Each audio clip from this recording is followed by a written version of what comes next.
ধন্যবাদ আপনাকে। দেখো, আজকে যে ক্লাসটা হচ্ছে সেটা একটা ইলেকট্রিক্যাল মেজারমেন্টের ক্লাস, ঠিক আছে? এবার থেকে আমাদের এই যে ক্লাসগুলো আছে সেই ক্লাসগুলোর একটা দেখবে মাস্টার ক্লাস বলে হেডিং দেওয়া হচ্ছে, ঠিক আছে? তার একটা কারণ আছে। আমাদের এই যে কোশ্চেন অ্যান্সার গুলো হচ্ছে সেই কোশ্চেন অ্যান্সার গুলো তো ইন্টারাকশন মোডে, তো অবশ্যই তোমরা যারা ইউটিউবে ভিডিওগুলো দেখবে তারাও কিন্তু এর একটা রিভিউ অবশ্যই দেবে। আমাদের প্রত্যেকটা সাবজেক্টের কিছু ক্লাস, ঠিক আছে, একটা বা দুটো ক্লাস আমরা ইউটিউবে লাইভ রাখছি আমাদের সকলের দেখার জন্য, ঠিক আছে? তো টিএমসিএসএ রিক্রুটমেন্ট সম্বন্ধে তোমাদের অনেক ধরনের প্রশ্ন ছিল, ঠিক আছে?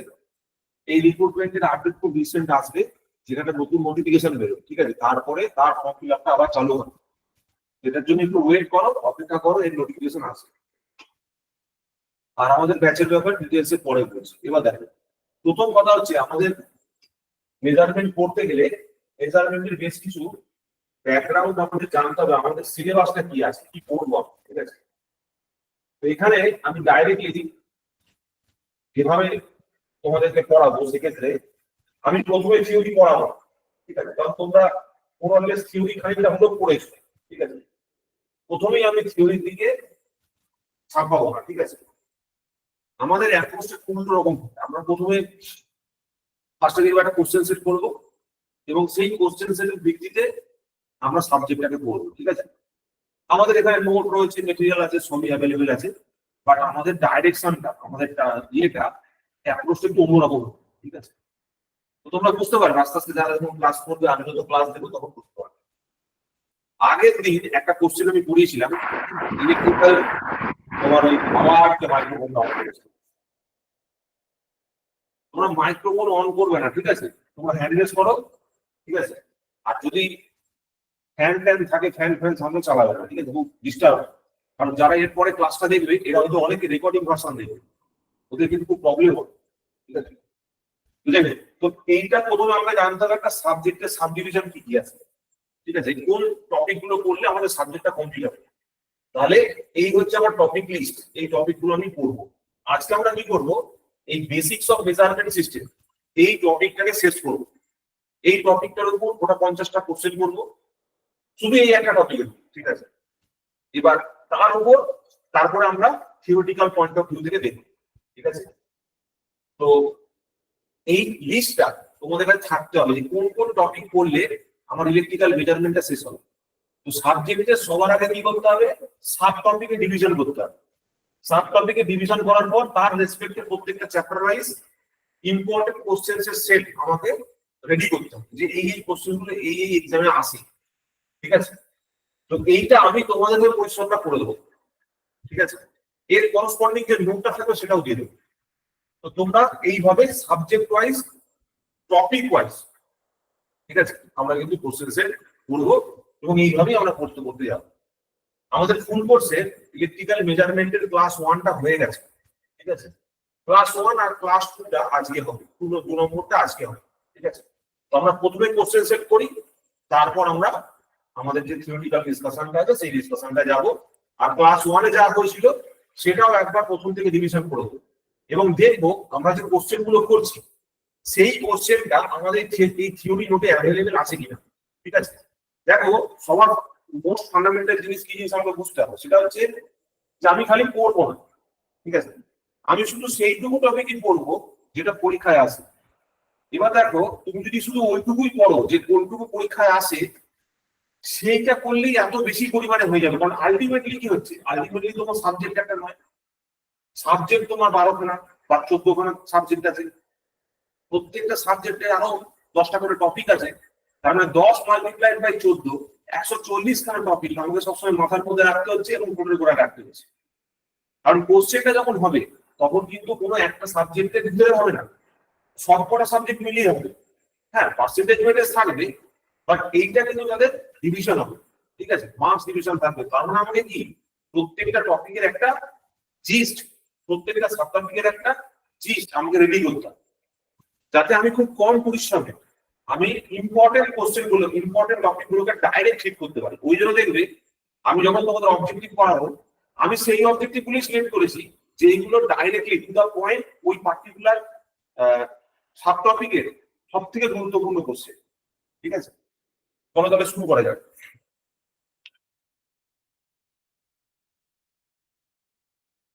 এইবার তোমাদের যা যা আইডিয়া আছে, যার যেরকম আইডিয়া আছে, সেই আইডিয়া ভিত্তিতে এই কোশ্চেন গুলো অ্যান্সার করার চেষ্টা করো। দেখো ফার্স্ট কোশ্চেন কি বলেছে, ফার্স্ট কোশ্চেন দেখতে পাচ্ছ, option D, the function of the measurement system is or are। বলো ভাই সব মাইক্রোফোন অন করতে পারো। যার অপশন বি একটা, অপশন বি একটা, অপশন ডি, অপশন ডি একটা, অপশন ডি।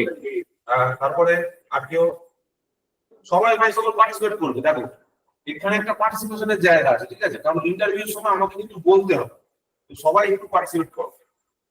এরপর যখন আস্তে আস্তে তোমরা প্রো হয়ে যাবে, প্রফেশনাল হয়ে যাবে, করতে করতে মুখস্থ হয়ে যাবে, মানে আমার সাথে ক্লাস করতে করতে অভ্যাস হয়ে যাবে, তখন দেখো অটোমেটিক্যালি তোমরা রিপ্লাই করবে।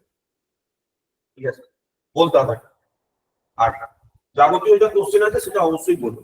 আর যেটা বলছিলাম সেটা হচ্ছে যে সার্কিট থিওরির আগের দিন আমি একটা ক্লাস নিয়েছিলাম, একটা কোশ্চেন ছিল ওই 2.5 ওহম না 2.5 না 5 এর একটা অ্যান্সার রেডি ছিল না, ওই কোশ্চেনটা আমি একবার চেক করে তোমাদের বলবো। ঠিক আছে, ওই কোশ্চেনটাতে আমার একটু ডাউট হচ্ছে, আমি পরে ওই কোশ্চেনটার সলিউশনটা দেখেছিলাম। ঠিক আছে, ওই কোশ্চেনটা আমার একটু ডাউট আছে। তোমরা কোন কোশ্চেনটা বুঝতে পারলে দেখবে, আমি তোমাদের দেখাচ্ছি একবার। একটু আউট অফ দা ওয়ে চলে যাচ্ছি, বাট 2 মিনিট একটু ওয়েট করো। আগের দিন আমি তোমাদের যে কোশ্চেন সেটটা করিয়েছিলাম, এইখানে একটা কোশ্চেন আমার একটু ডাউট আছে।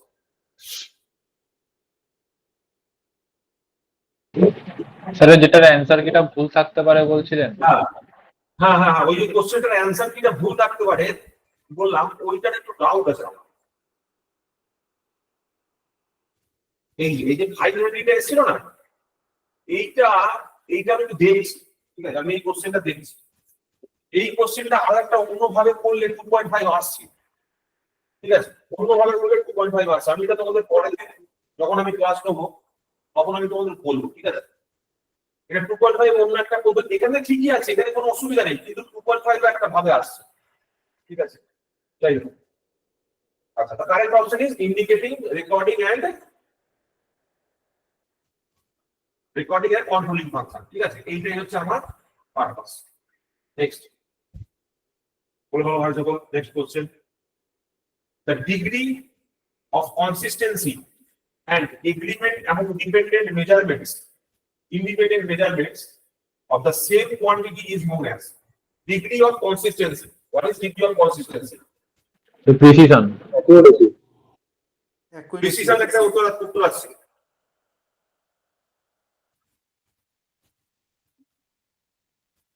প্রিসিশন একটা উত্তর আছে। ডিগ্রি অফ কনসিস্টেন্সি মানে একই রিডিং বারবার দেখানো, একই রিডিং বারবার দেখানো, এটাকে কি বলে? Precision. Precision is the correct option. এবার বলো তো, একটা মিটার ভালো না খারাপ সেটা দিয়ে কি প্রিসিশন দিয়ে বোঝা যাবে? স্যার বোঝা যাবে না স্যার। কোশ্চেন ইজ ভালো না খারাপ সেটাকে কি আমি প্রিসিশন দিয়ে বুঝতে পারবো?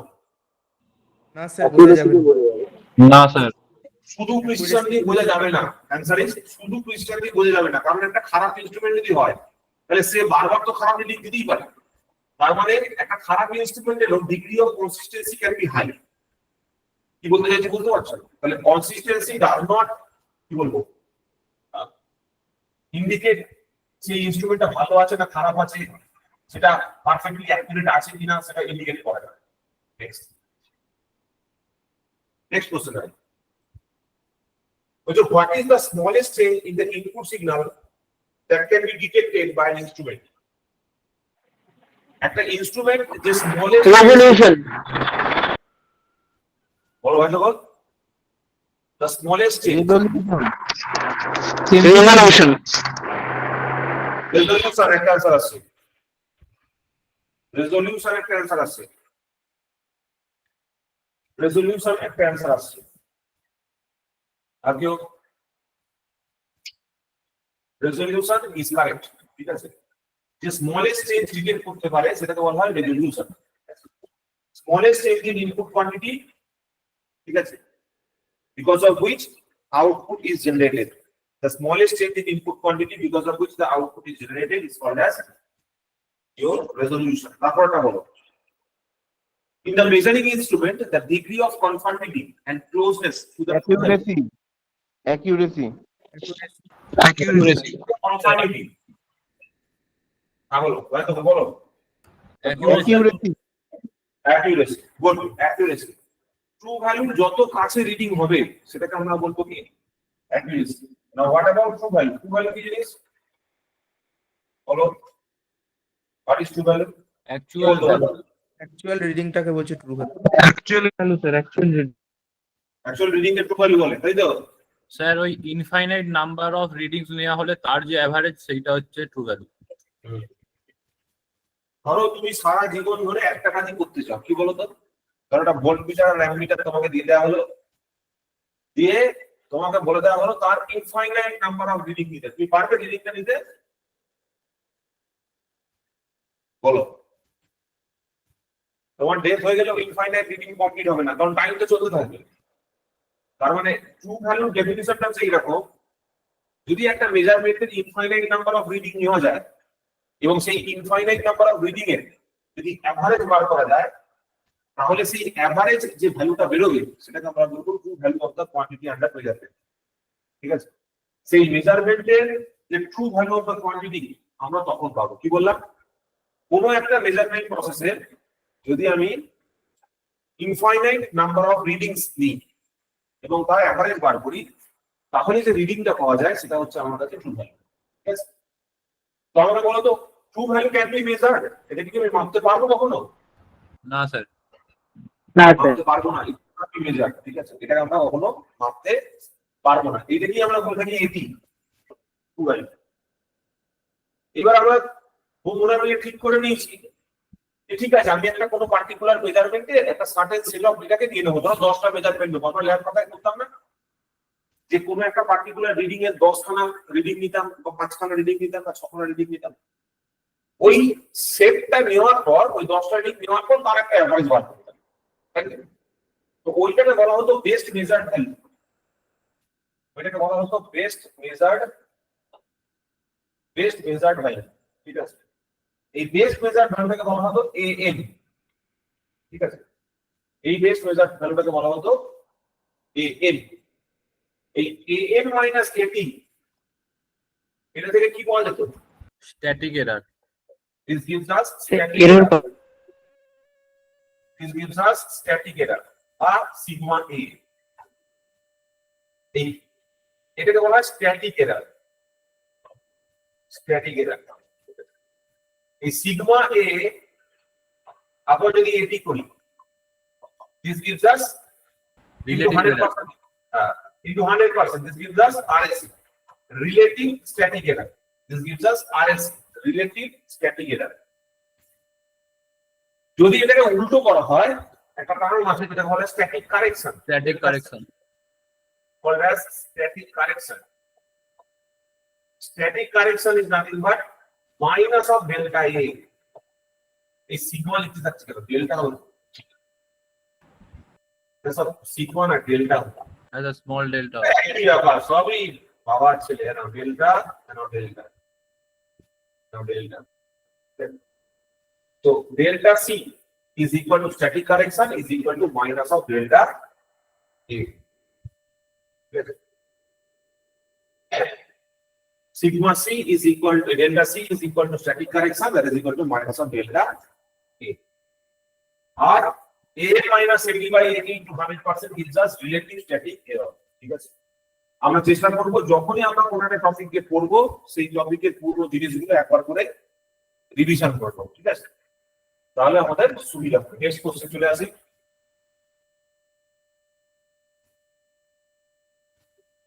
For accuracy of the instrument which is needed, Option C. both precision and C both. conformity.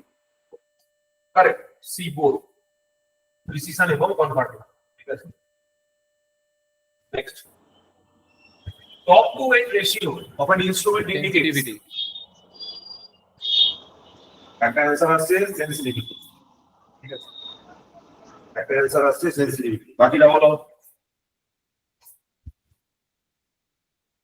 আচ্ছা, ও অ্যান্সার দিচ্ছে তার কারণ আছে, ও ইলেকট্রিক্যাল মেজারমেন্ট কলেজে পড়ায়, ঠিক আছে? তোমরা যারা ভাবছো যে ও কি করে বলতে পারছে, তার কারণ হচ্ছে ওইটা।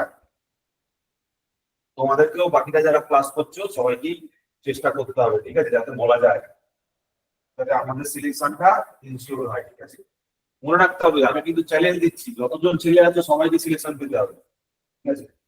যদি 18টা সিট বেরোয়, 18টা সিট যেন আমাদের ব্যাচ থেকে থাকে, সেই অনুযায়ী কিন্তু সকলকে, সবাই যেরকম অ্যান্সার বলছে সেরকম অ্যান্সার বলতে হবে। হ্যাঁ,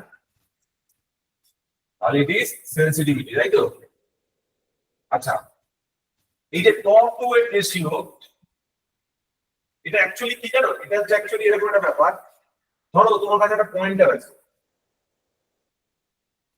এটা হচ্ছে পয়েন্টার, ঠিক আছে, একটা indicating ইনস্ট্রুমেন্টের pointer.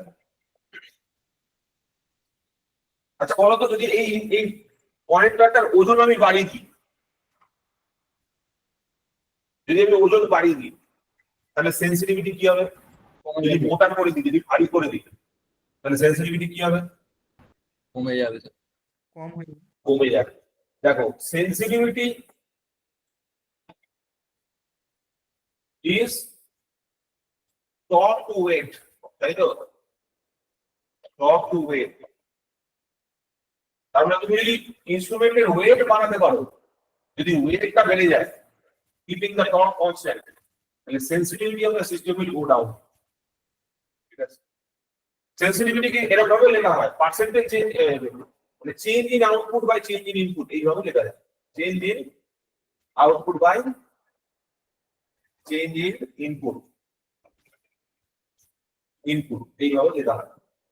Change in output by change in input এইভাবে লেখা হয় সেন্সিটিভিটি, ঠিক আছে?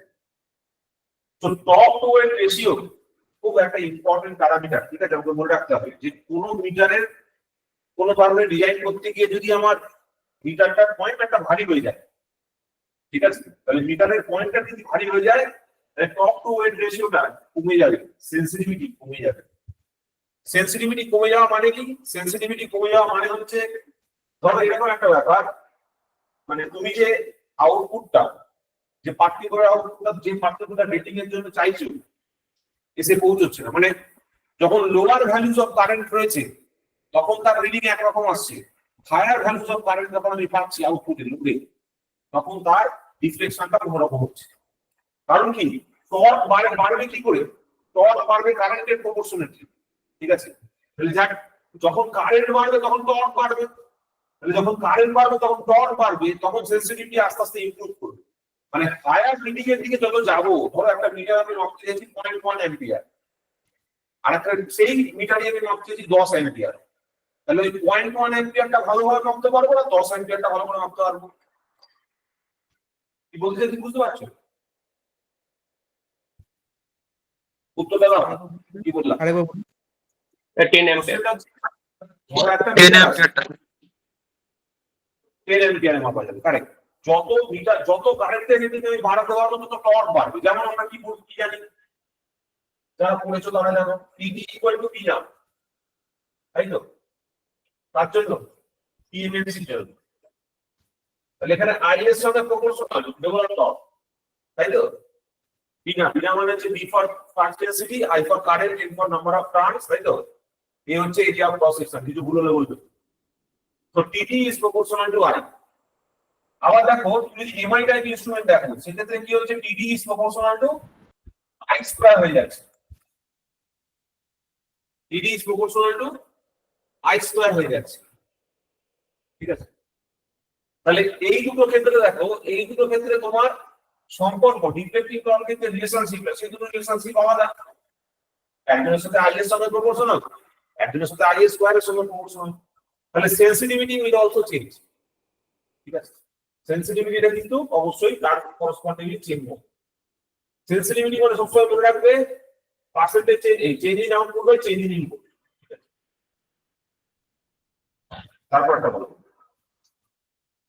এটা হয়ে গেল, হ্যাঁ? বড়টা কি হবে? সি হবে, C. Sir option C. C হবে তো? Option C. তার মানে দেখো, একটা কোশ্চেন করলাম, তার সঙ্গে সঙ্গে পরের কোশ্চেনটা অ্যান্সার করতে পারলাম। নেক্সট দেখো, নেক্সট 8 নম্বরটা দেখো। 8 নম্বর কোশ্চেনটা বলছে the term dash refers to the measure of ability of measurement to give the same value of the repetitive measurements. রিপিটেবিলিটি। Measurement of the same value of the variable. Same value of the variable বারবার দেখানোকে কি বলবো? Same ভ্যালুকে দেখানোকে কি বলবো? এই বাকি সব answer করবে, বাকিরা উত্তর করবে কিন্তু। রিলায়েবিলিটি। হ্যাঁ, রিলায়েবিলিটি। রিলায়েবিলিটি অ্যানসার আছে, রিপিটেবিলিটি অ্যানসার আছে। চেষ্টা করো বলতে হবে ভাই। তোমাদের অ্যাপ্রোচটা এরকম বলে চলবে না কিন্তু, ঠিক আছে? কিছু তো বলতে হবে। রিপিটেবিলিটি ইজ দ্য কারেক্ট অপশন। দেখো বারবার রিপিট করছে তো, ওই জন্যই রিপিটেবিলিটি বলা হচ্ছে। তারপর কোশ্চেন রাখবে repeatability and reproducibility. C option C একটা অ্যানসার আছে। রিপিটেবিলিটি এন্ড রিপ্রোডিউসিবিলিটি, ঠিক আছে, are related to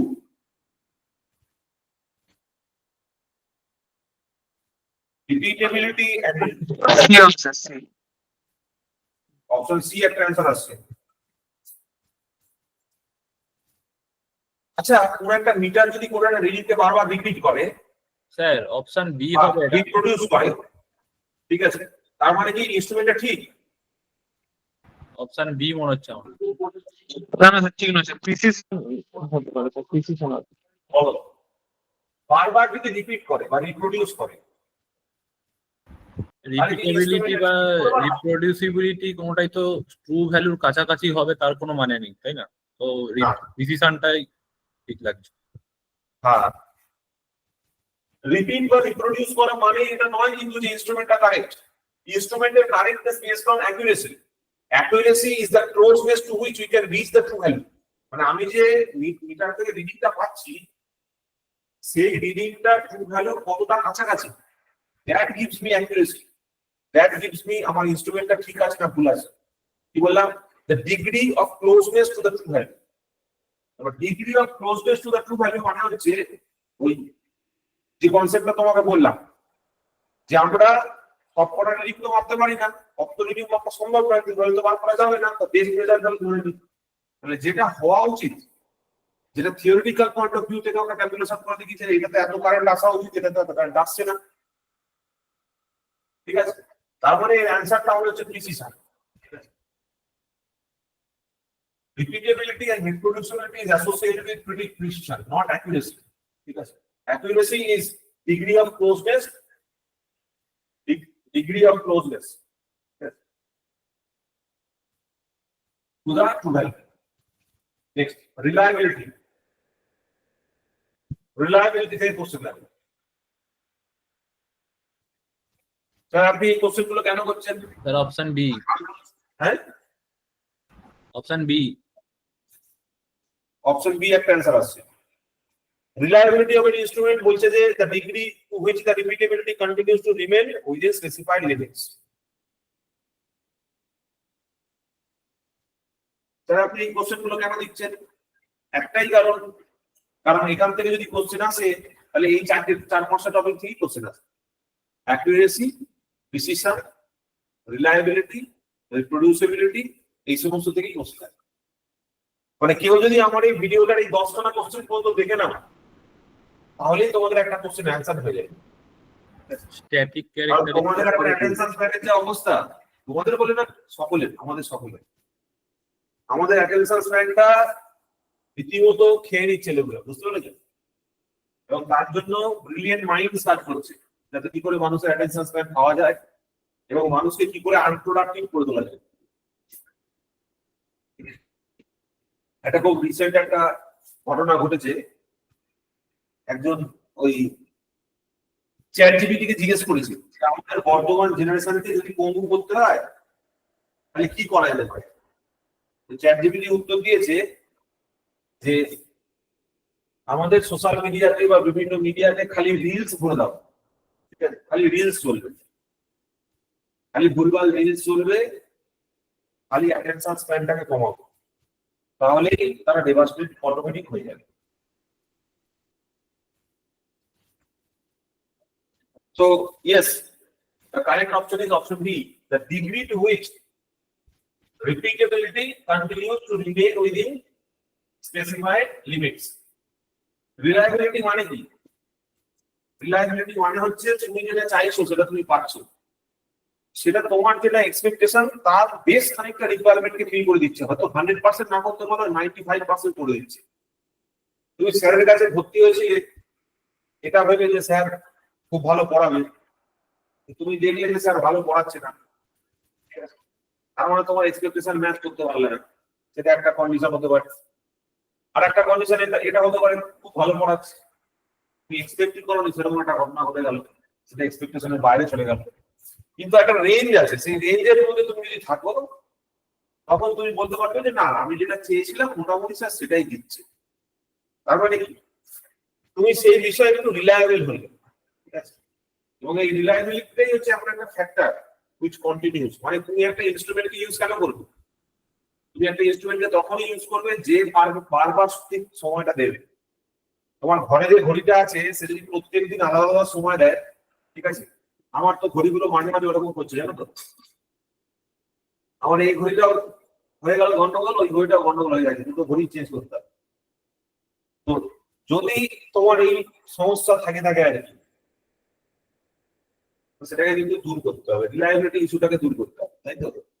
রিলায়েবিলিটি নিয়ে যেন কোনো ইস্যু না থাকে, উইদিন স্পেসিফাইড লিমিটস এর মধ্যে থাকতে হবে। ওর থেকে বেশি নড়াচড়া করলে মুশকিল আছে। আচ্ছা, perfect reproducibility means,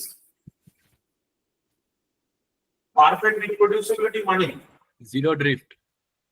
zero drift. Drift কথাটার মানে হচ্ছে তোমার প্রোডিউস রেজাল্ট থেকে কতটা চেঞ্জ হচ্ছে, ঠিক আছে? প্রোডিউস রেজাল্টটা কতটা চেঞ্জ হচ্ছে ফ্রম দ্য অ্যাকচুয়াল রেজাল্ট, ঠিক আছে?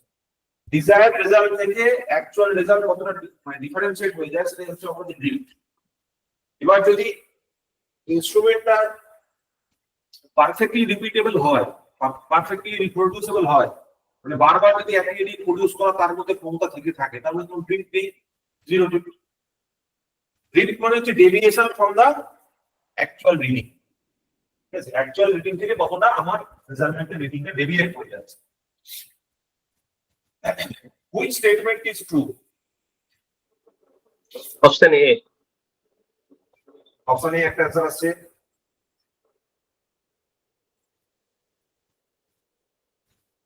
অপশন এটা কেন বললে ভাই? এই মাত্র আমি কথাটা বারবার বলছিলাম।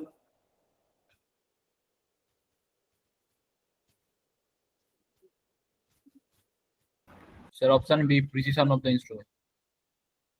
Option B is correct. দেখো, precision does not guarantee accuracy, but accuracy guarantees precision. তার কারণটা হচ্ছে কোন একটা মিটার যদি অ্যাকুরেট হয়, তাহলে তুমি যদি দুবার বা তিনবার রিডিং নাও, তাহলে তার রিডিংটা মোটামুটি কাছাকাছি আসবে। তার মানে কি অ্যাকুরেট মিটারের বারবার সেম রিডিং আসে, বারবার সেম রিডিং আসা মানে মিটারটা অ্যাকুরেট নয়। অ্যাকুরেট মিটারের বারবার সেম রিডিং আসে, তার মানে accuracy guarantees precision, but precision does not guarantee accuracy.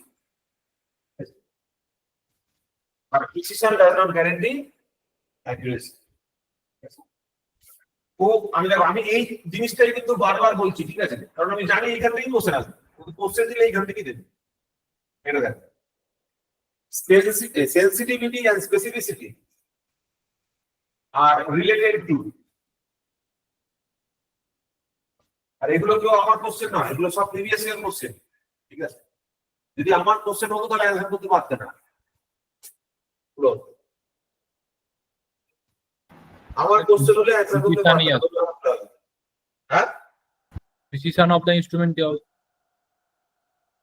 Precision একটা অ্যানসার আসছে।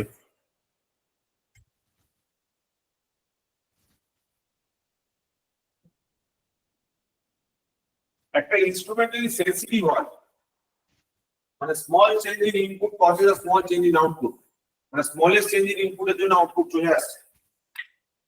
আউটপুট বা ইনপুটের রেশিও যদি ঠিক থাকে আর সেটা যদি স্পেসিফিক হয়, তাহলে ইট indicates accuracy.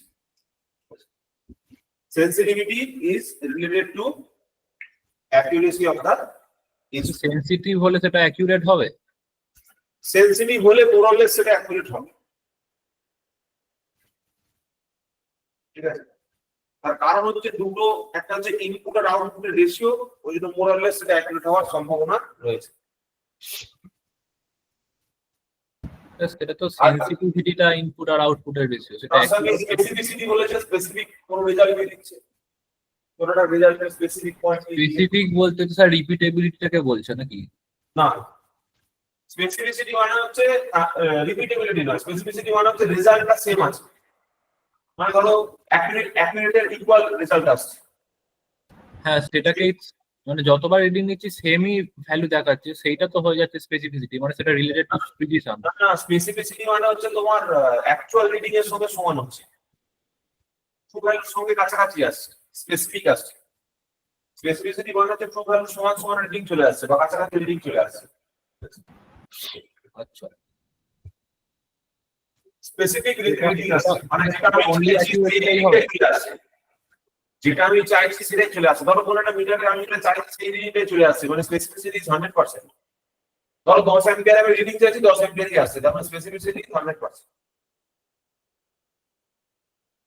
To which class of instrument do tangent galvanometer and radial current balance belong to? Absolute instrument. Absolute instrument.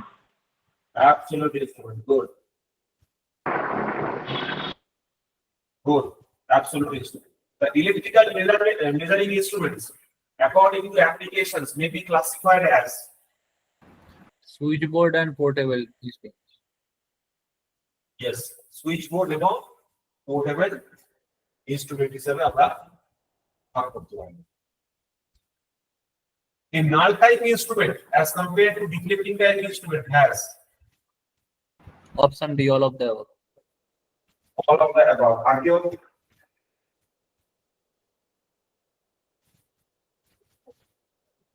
After response. right? After response বলছি। হায়ার অ্যাকুরেসি স্যার হবেই। হচ্ছে না আসলে ফাস্টার Zero detect করে, response বলে বলছি। Zero detector। আর সেই point of view থেকে এটা অনেক বেশি অ্যাকুরেট হয়। ওর খালি একটাই কাজ, ও খালি জিরোটা ডিটেক্ট করে, মানে ধরো কোনো সুইচ অফ হয়ে গেছে, মানে কারেন্ট ফ্লো হচ্ছে না, সেটাকে ডিটেক্ট করে দিচ্ছে। বাইরের একটা ফাংশন আছে যেখানে শুধু কারেন্ট ফ্লোটাকে ইন্ডিকেট করতে হবে, তাহলে শুধু কারেন্ট ফ্লোটাকে ইন্ডিকেট করছে, মানে জিরো পজিশনটাকে ইন্ডিকেট করে দিচ্ছে। জেনারেলি জিরো, মানে তোমরা তো নিশ্চয়ই বুস্টার পিচ করেছো, সেই ডিটেক্টর কারেন্টটাকে জিরো করলে তবে না ইয়ে আসতো, সাউন্ড আসতো, সাউন্ড পেতে, অডিও পেতে, বা ধরো কোনো একটা মিটার রিডিং জিরো শো করতো, ঠিক আছে। তারপরে ওপেন সার্কিট হয়ে গেছে, তখন আমি মিটারের রিডিংটা জিরো পাচ্ছি, তাই না? ও তো একটাই কন্ডিশন আছে, ওই জন্য অ্যাকুরেসিও বেশি। ওকে তো বেশি রিডিং শো করতে হয় না, ওকে খালি এইটুকু দেখতে হবে কখন কারেন্ট জিরো, শুধু ওইটুকু রিডিং দেখালেই ওর হয়। তো অ্যাকুরেসি পয়েন্ট অফ ভিউ থেকে, অ্যাকুরেসি পয়েন্ট অফ ভিউ থেকে ওটা অনেক বেটার হবে। ফাস্ট রেসপন্স নাও হতে পারে, ঠিক আছে। রেসপন্স ডিপেন্ডস অন ড্যাম্পিং, ঠিক আছে। আচ্ছা আচ্ছা আচ্ছা। Response depends on damping. যদি পোর ড্যাম্পিং থাকে তাহলে ওইখানে গিয়ে কাঁপতে থাকবে, তুমি এবার বোঝো সেটা জিরো হয়েছে কিনা।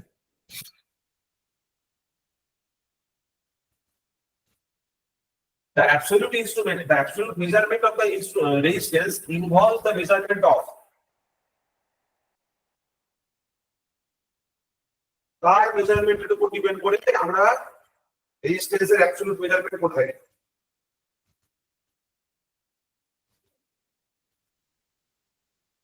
Sir length and time. Length and time or velocity. Length and time or velocity. Velocity through দিয়েও আমরা রেজিস্ট্যান্সের অ্যাবসলিউট মেজারমেন্ট করতে পারি। অ্যাবসলিউট মেজারমেন্ট মানে হচ্ছে যে ক্ষেত্রে আমরা এমন একটা ইনস্ট্রুমেন্ট ব্যবহার করছি যেটা, ঠিক আছে, কোয়ান্টিটি আন্ডার মেজারমেন্টকে ইনডাইরেক্ট টার্মসে মেজার করে। মানে ধরো কারেন্ট মেজারমেন্টের জন্য যেমন আমরা ট্যানজেন্ট গ্যালভানোমিটারে কি পাই, অ্যাঙ্গেল পাই, ঠিক আছে, অ্যাবসলিউট ইনস্ট্রুমেন্ট। অ্যাঙ্গেল পাই। অ্যাঙ্গেলটা ইকুইভ্যালেন্ট হয় কারেন্টের সাথে, বুঝতে পারছো? এখানে একটা জিনিস দিয়েছে, ভেলোসিটি দিয়ে কি করে মাপা হয় সেটা দেখতে হবে, মানে কোন ভেলোসিটি, মানে তোমরা তো এটা বুঝতেই পারছো। ওটা বোধহয় মিসপ্রিন্ট হয়েছে, ভোল্টেজকে ভেলোসিটি দিয়ে দিয়েছে। হ্যাঁ ভেলোসিটিটা স্যার কিসের? আর ওটা যাচ্ছে R is equal to rho L by A, তার মানে এখানে বোঝা যাচ্ছে যে রো মাপতে গেলে আমাকে লেন্থ মাপতে হবে, তাহলে লেন্থটা ঠিক আছে। টাইম আর ভেলোসিটি, টাইমটা তো ঠিক আছে, টাইমটা ধর নাও কোন একটা দিনের একটা পার্টিকুলার সময় না হলে রেজিস্ট্যান্স ভ্যারি করে যাবে, টেম্পারেচার ডিপেন্ডেন্ট হবে, ঠিক আছে। যদি আমি নরমাল এর কথা বলি সেটাও বলতে পারলাম টাইমের জন্য, ভেলোসিটিটা কোথা থেকে আসছে, ঠিক আছে, এটা আমি দেখে বলবো, ঠিক আছে। ভেলোসিটিটা কোথা থেকে আসছে, ভেলোসিটিকে ইউজ করেও নিশ্চয়ই রেজিস্ট্যান্স মেজার করা যায়। কিছু জিনিস কোনো অ্যাপ্লিকেশন এরকম আছে যেখানে ভেলোসিটি থেকে রেজিস্ট্যান্স মাপা যায়, ঠিক আছে। ভেলোসিটিকে রিইউজ করা যায় টু মেজার রেজিস্ট্যান্স। মনে পড়ছে কি আছে, ভেলোসিটি থেকে রেজিস্ট্যান্স মাপতে পারো। ট্যাকোমিটার কি করে, ট্যাকোমিটার কি স্পিড করে, মেজার করে, স্পিড মেজারমেন্টের কাজ করে, তাই তো। Angular velocity. তাহলে ওখানে ভেলোসিটিকে কাজে লাগায়, ভেলোসিটিকে কাজে লাগিয়ে কি করে, তো ট্যাকো জেনারেটর রয়েছে যেটা ভোল্টেজ জেনারেট করছে, হ্যাঁ ভোল্টেজ জেনারেট করছে, তাই তো? সেটাকে স্পিডের টার্মসে ক্যালিব্রেট করা হয়েছে। তাহলে দেখতে হবে যে মানে রেজিস্ট্যান্স মাপতে গেলে ভেলোসিটি কোথায় অ্যাপ্লাই হচ্ছে। Next, the type of instrument used mainly for standardizing instruments in laboratories is absolute instruments. absolute instrument. এইটা আমার এখানে কি একটা ডাউট বলছে। অ্যাবসলিউট ইনস্ট্রুমেন্ট ঠিক আছে, but to be specific transfer instrument হলে ভালো হতো কথাটা। স্যার অ্যাবসলিউট ইনস্ট্রুমেন্টের অ্যাপ্লিকেশনস এর কোশ্চেনে যেটা আছে সেটা লেখা থাকে, ট্রান্সফার ইনস্ট্রুমেন্ট তো ইউজ হয়। এই ট্রান্সফার ইনস্ট্রুমেন্ট বলে ভালো হতো, যেমন যেটা আমরা ইডি টাইপ বলি, ইলেকট্রোডাইনামোমিটার টাইপ, তাই তো। ইলেকট্রোডাইনামোমিটার টাইপ যে মিটার গুলো থাকে সেগুলো বলা হচ্ছে ট্রান্সফার ইনস্ট্রুমেন্ট হিসাবে, ঠিক আছে। ট্রান্সফার ইনস্ট্রুমেন্টস আর those instruments which can be used to calibrate other instruments, ঠিক আছে। হ্যাঁ অ্যাবসলিউট ইনস্ট্রুমেন্ট দিয়ে আমরা করে থাকি, মেজারমেন্ট ল্যাবে করে থাকি, সেটা ঠিকই, যেটা আমি প্রাইমারি কোয়ান্টিটি থেকে ক্যালিব্রেশনের কাজ আমরা করলাম, বাট ট্রান্সফার ইনস্ট্রুমেন্টকেও ইউজ করা হয়, ঠিক আছে। Transfer instruments are also use, যেমন অপশন থাকবে সেরকম অ্যান্সার করতে হবে, ওই কারণে স্ট্যান্ডার্ড, এবং এটাও জানতে হবে যে স্ট্যান্ডার্ডাইজেশনের জন্য কিন্তু ট্রান্সফার ইনস্ট্রুমেন্টসকেও ইউজ করা হয়, ঠিক আছে। সব জায়গায় তোমার যে মানে ইয়ে থাকবে, অ্যাবসলিউট ইনস্ট্রুমেন্ট থাকবে, এটাও কিন্তু ঠিক নয়। সব জায়গায় সমস্ত কিছুর জন্য তুমি পাবে অ্যাবসলিউট ইনস্ট্রুমেন্টস। হ্যাঁ sir. Which of the following are cost effective instrument? এর মধ্যে কোনটা কস্ট এফেক্টিভ ইনস্ট্রুমেন্ট? হচ্ছে সবথেকে সস্তা ইনস্ট্রুমেন্ট হচ্ছে কস্ট এফেক্টিভ প্যাসিভ ইনস্ট্রুমেন্টের বলা হয়। ও কস্ট এফেক্টিভ বলতে সস্তার কথা বলছে। আচ্ছা আচ্ছা।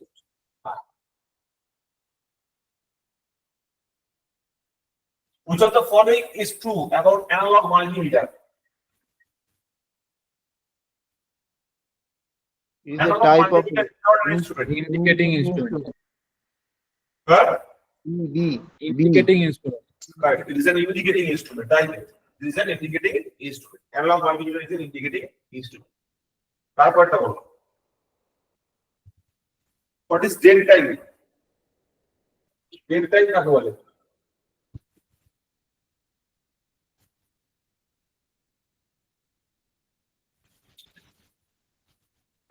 Dead time is the time before option C, option C. হ্যাঁ, time before the instrument begins to respond. After the quantity has altered. কোয়ান্টিটিটা চেঞ্জ হওয়ার কতক্ষণ বাদে ইনস্ট্রুমেন্টটা রেসপন্স করা চালু হচ্ছে। ধরো 5 অ্যাম্পিয়ার লোডটা চেঞ্জ হয়ে 6 অ্যাম্পিয়ার হয়েছে, তাহলে ওই লোড চেঞ্জের কতক্ষণ বাদে অ্যাকচুয়াল রিডিংটা ডিসপ্লে হচ্ছে, ঠিক আছে। লোড চেঞ্জের কতক্ষণ বাদে অ্যাকচুয়াল ডিসপ্লেটা শো হচ্ছে আমার কাছে, that gives us dead time. What does zero adjustment on meter provide? Zero adjustment কি provide করে? Zero adjustment কি করে? Option C. Option C is correct. দেখো ঠিক মানে ঠিক শব্দের অর্থ হচ্ছে আমি যে রিডিংটা চাইছি তার জায়গায় কত হচ্ছে, চেঞ্জ হয়ে যাচ্ছে। তাহলে সেইটাকে যদি আবার জিরো করতে হয় তাহলে কি করতে হবে? জিরো অ্যাডজাস্টমেন্ট করতে হবে।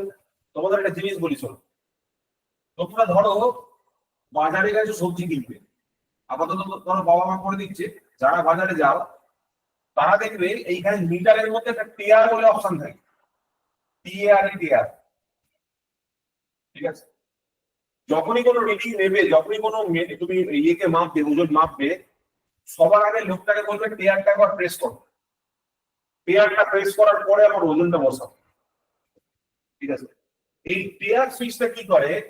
ওই ড্রিফট অ্যাডজাস্টমেন্টের কাজটা করে। প্রিভিয়াস তুমি যে লোডিং করেছো ওর জন্য কিছু এরার এর মধ্যে সেটিং হতে পারে, তো সেই এরারটাকে রিমুভ করার জন্য তুমি এখানে টিআরটা একবার প্রেস করলে ওই প্রিভিয়াস ভ্যালুটা ইরেজ হয়ে যায়। কি বললাম?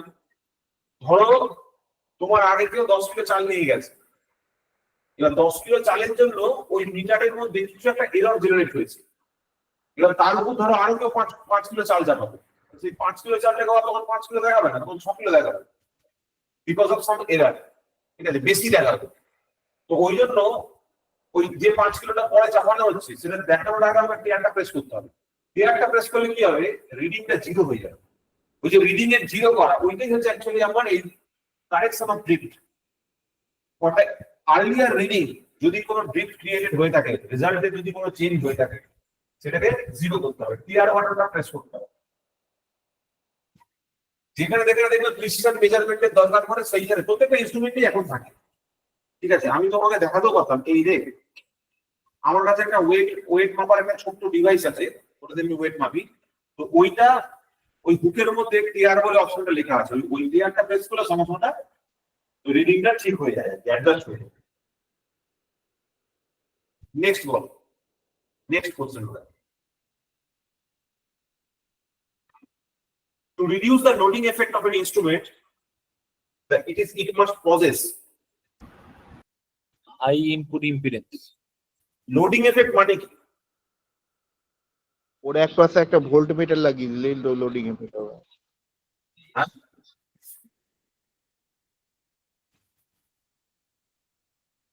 লোডিং এফেক্ট মানে কি? প্যারালালে একটা Reduce the loading effect.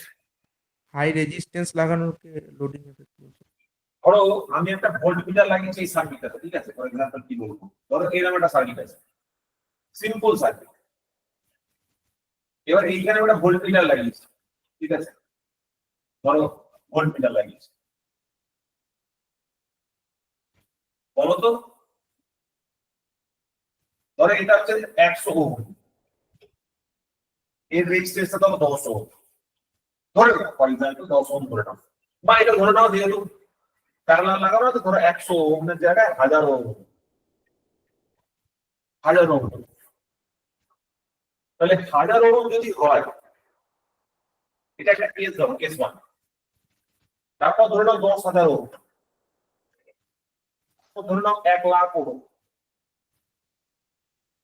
ঠিক আছে, বা 1 কিলো 1 মেগা, 1 মেগা হচ্ছে না 10 টু দি পাওয়ার 5 ভোল্ট, তাই না, 1 কিলো 1 মেগা হোম এরকম ভাবে ধরো, ঠিক আছে। তাহলে এই যে রেজিস্ট্যান্সটা আমি বাড়াচ্ছি, এর ফলে কি হচ্ছে না,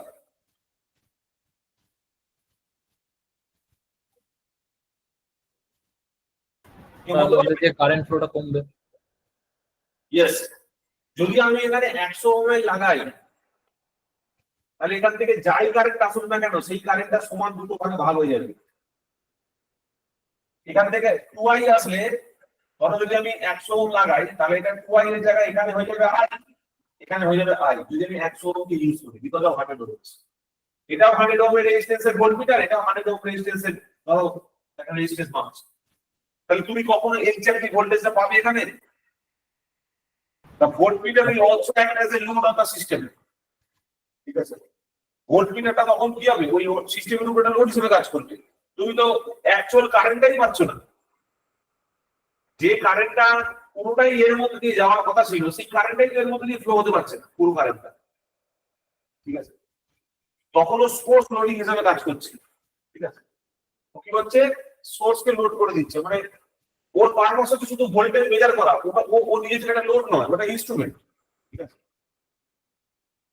ও একটা ইনস্ট্রুমেন্ট। ওর পারপাস লোড নেওয়ার মানে ওর পারপাস লোডের নয় কিন্তু, ঠিক আছে? তার মানে আমাকে কি করতে হবে, যদি আমি ইনপুট ইম্পিডেন্সটা কন্টিনিউয়াসলি বাড়তে থাকে তাহলে কি হবে, এই কারেন্টটা কন্টিনিউয়াসলি বাড়বে, ধরো এটা I1 I2, I1টা কন্টিনিউয়াসলি বাড়বে আর I2টা কন্টিনিউয়াসলি কমবে। I2টা কমতে কমতে একদম মার্জিনাল হয়ে যাবে, ঠিক আছে? সেই মার্জিনাল কন্ডিশনে আমার যত মার্জিনাল হবে তত ভালো, তত মিটারের লোডিং এফেক্টটা রিলিজ হয়ে যাবে, ঠিক আছে? তত অ্যাকুরেট আমি ভোল্টেজটা মাপতে পারবো, ভোল্টমিটারটা কাজে লাগে। তো this is the correct option. কালকে এর আগের দিন একটা ইউটিউবের কমেন্টে একটা ছেলেকে বলতে দেখলাম যে মেকানিক্যালের এরকম হয় না কেন, মানে আমাদের যে ক্লাসগুলো চলছে পিএনসি সেটা দেখেছে, কমেন্টে লিখেছে মেকানিক্যালে এরকম হয় না কেন। দেখো ভাই, তোমাদের সকলকেই বলি, এই সমস্ত কাজ করতে গেলে অনেক কি বলে প্যাশনেটলি আর অনেক ধৈর্য নিয়ে এই সমস্ত কাজগুলো করতে হবে, এবং উইদাউট এনি রেকগনিশন তোমাকে এই কাজটা নিঃস্বার্থভাবে করে যেতে না, কারণ এর কোনো রেকগনিশন নেই। এতে যে রেকগনিশনটা আছে সেটা শুধুমাত্র আছে কমন পার্সনের কাছ থেকে, মানে সাধারণ মানুষের কাছ থেকে। যখন কোনো সিলেকশন পায়, ঠিক আছে, তখন আমার সাথে বহুবার হয়েছে, তার বাবা মা ফোন করে কাঁদতে কাঁদতে রীতিমতো বলে যে স্যার আপনার কাছে যদি ভর্তি না করতাম তাহলে হয়তো ছেলেটা আমার চাকরি পেয়ে হতো, ঠিক আছে? সাধারণ মানুষের এইটুকু রেকগনিশন ছাড়া, সেটা আমার মেনলি দরকার, যে আমি চাই যে একটা সাধারণ মানুষের কাছে বা আমার মতো যারা ছিল, যারা হয়তো ভালো যারা টিচার পায়নি, ঠিক আছে, তাদেরকে আমি কিছুটা হেল্প করতে পারি। তো আমাদের রেকগনিশনটা শুধু ওইটুকু জায়গা থেকে আসে, ঠিক আছে? অন্য কোনোভাবে আমরা কারণ কাছ থেকে কোনো রেকগনিশন পাই না because of our this work, এই কাজের জন্য, ঠিক আছে? হেল্প প্রচুর পাই না, ঠিক আছে? তুমি দেখবে ইউটিউবের কমেন্টস এর মধ্যে প্রচুর হেড পাবে, ঠিক আছে? ঘৃণা তুমি পাবে, আর এটা আমি জানি যে তুমি যত বড় হবে তোমার সাইজ এবং ভলিউম যত বাড়বে, তোমার পপুলারিটি যত বাড়বে তত তোমার ঘৃণা বাড়বে, ঠিক আছে? ঠিক আছে, that is part of person. কিন্তু তোমার রেগুলার ডিউটি করার পরেও এরকম লাইফ থেকে ক্লাস নিয়ে পুরোটা অ্যারেঞ্জ করে, পুরোটা ম্যানেজ করে, কোয়ান্টিটি এবং কোয়ালিটি সবকিছু মেনটেন করে এই জায়গাটাকে দাঁড় করাতে প্রচুর সময় লাগে এবং প্রচুর রকম একটা অদম্য টাইপের প্যাশন লাগে, ঠিক আছে? না হলে এসব জিনিস কন্টিনিউ করা যায় না। মেকানিক্যালে নিশ্চয়ই কেউ থাকবে যে হয়তো এরকম কাজ করছে, তোমরা একটু খোঁজো, হয়তো বাংলায় এরকম কেউ নেই, ঠিক আছে? কারণ বাংলায় এরকম কেউ থাকলে তার হয়তো ইউটিউব চ্যানেলে দেখা যেত, ঠিক আছে? আর সবকিছু একটা ইকোনমিক অ্যাসপেক্ট আছে। ইকোনমিক অ্যাসপেক্ট মানে হচ্ছে যখন কেউ এই পথটা বেছে নিচ্ছে তখন তার একটা মনিটারি স্যাটিসফ্যাকশনেরও দরকার থাকে, ঠিক আছে? যে এই কাজটা করার পর তার কিছু ফাইন্যান্সিয়াল বেনিফিটস থাকে। যদি ফাইন্যান্সিয়াল বেনিফিটস না থাকে তাহলে সে কেন করবে, ঠিক আছে? তো এইটা হচ্ছে একটা ব্যাপার আছে, ফাইন্যান্সিয়াল বেনিফিটের জন্য অনেকে করে। যাই হোক, আমাদের বাংলাতে আমি সেরকম কোনো দেখিনি, মানে আমি যদি ভুল হয়ে থাকি অবশ্যই জানাবেন। নিশ্চয়ই কেউ না কেউ আমাদের মতো এরকম স্পেসিফিক ওয়েতে কোন একটা পার্টিকুলার ট্রেড দিকে নিয়ে পড়াশোনা করাচ্ছে, ঠিক আছে? নিশ্চয়ই থাকবে। যাই হোক, এগুলো হচ্ছে এমন একটা জায়গা, এটা হচ্ছে এমন একটা প্লেস বা এটা হচ্ছে এমন একটা জায়গা যেটা পুরোপুরি নিজেদেরকে তৈরি করতে হয়, ঠিক আছে? এক্ষেত্রে লড়াইটা খুব কষ্টের হয়, লড়াইটা খুব শক্ত, ঠিক আছে? আর একটা ছবিকে যখন দেখা যায়, ধরো আমাদের এখন যে ছবিটা তোমরা দেখতে পাচ্ছ, এই ছবিটা আসতে প্রচুর সময় লেগেছে, ঠিক আছে? যখন আমি, আমার ভালো মনে আছে 2018 সালে যখন আমরা পড়ানো চালু করি, তখনও আমাদের কাছে তো ডিসপ্লে তো ছেড়েই দাও, আমরা স্কাইপ কলে ক্লাস হতো। 2020 সালে যখন লকডাউন হয় তখন স্কাইপে ক্লাস হতো। ডিসপ্লে তারপরে ক্যামেরা কেনা, এগুলো তো তখন ধর্তব্যেরই বাইরে, ঠিক আছে? ওই জন্য অনেকে বলে যে স্যার কোর্স ফিজ হাই, ঠিক আছে? আমি তোমাদের পেন পয়েন্টটা বুঝতে পারি যে হ্যাঁ কোর্স ফিস হাই হতে পারে, কারণ সবকিছুই তো রিলেটিভ। তো কারণ কারণ মনে হতে পারে যে স্যার স্পোর্টস ফিসটা অনেকটাই হাই, ঠিক আছে। তো সেক্ষেত্রে আমি একটা জিনিসই বলবো যে আমি আগেও এটার একটা এক্সপ্লেনেশন দিয়েছি, এক্সপ্লেনেশনটা সেমই থাকবে, যে আমাদের যারা এই ছোট জায়গা থেকে জিনিসটাকে তৈরি করে না, তাদের অনেক স্ট্রাগল করতে হয়, এবং সেই জায়গাটাকে প্রেজেন্ট করতে বা প্রেজেন্ট কন্ডিশনে নিয়ে আসতে অনেক মানি এবং অনেক টাইম দরকার পড়ে। আমাদের কেউ ফ্রি মানি দেয় না, ঠিক আছে, ফ্রি মানি আকাশ থেকে উড়ে এসে পড়ে না। এবং সেইটাকে মেনটেন করতে গেলে অনেকটা কি বলবো ভালোবাসারও দরকার পড়ে, নিজের ভালোবাসা প্যাশনেরও দরকার পড়ে, আর কিছু মনিটারি সাপোর্টও দরকার পড়ে, যেটুকুতে এক্সিস্টিং সিস্টেমটাকে চালানো যায় আর নিজেরও কিছু বেনিফিট হয়। কারণ টু মেনটেন অল দিস, ঠিক আছে, to maintain all this is also cost, ঠিক আছে, এর মধ্যে একটা কস্ট ইনকার থাকে। যাই হোক, নেক্সট বলো, চলে আসি, অনেক গল্প হয়ে গেছে, নেক্সট হচ্ছে the advantage of passive instrument is cheap. yes, আর কিছু চিপ তো বটেই, cheap is correct. Power absorb করে না। অ্যাক্টিভ আর প্যাসিভ শব্দটার মানে হচ্ছে অ্যাক্টিভ জিনিসের মধ্যে নিজস্ব পাওয়ার সোর্স থাকে, সাপ্লাই হ্যাঁ। ইয়ে হবে। অ্যাক্টিভ ইনস্ট্রুমেন্টের নিজস্ব সোর্স লাগবে, আর প্যাসিভ ইনস্ট্রুমেন্টের কোনো সোর্স লাগবে না। The pointer of an indicating instrument must be very light. Very light, very light. Light. very light একটা অ্যান্সার আসছে।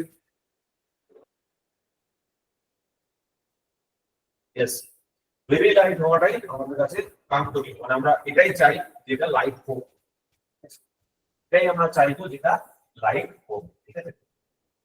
তো এই পর্যন্ত আমি করালাম, ঠিক আছে, 25টা করালাম, 25টা করতে দিচ্ছি, নিচে আরো 25টা কোশ্চেন আছে, আরো 55টা কোশ্চেন আছে, ঠিক আছে। এটা প্র্যাকটিস করবো, এটা করে এই কোশ্চেন অ্যান্সারটা সাবমিট করবো, ঠিক আছে। তাহলে আমাদের ক্লাসের দুটো পার্ট থাকবে, একটাতে আমি কোশ্চেন করাবো আর একটা, হ্যাঁ বলো। স্যার একটু 24-এর অ্যান্সার কিটা একবার ক্রস চেক করবেন। ঠিক ঠিক আছে, কিন্তু এটাই হবে, এটা গ্যারান্টি, এটা ঠিক আছে একদম, এটা আমি ক্রস চেক করেই বলছি, আমার নিজেরই সন্দেহ ছিল, এটা আমি একদম শিওর, ঠিক আছে, এটা আমি শিওর আছি একদম 24-এর। কিন্তু স্যার অ্যাক্টিভ ইনস্ট্রুমেন্টটা তো মানে ও যেহেতু নিজে নিজে কাজ করতে পারে বলে অ্যাক্টিভ বলছে, ওইটার তো লাগছে না।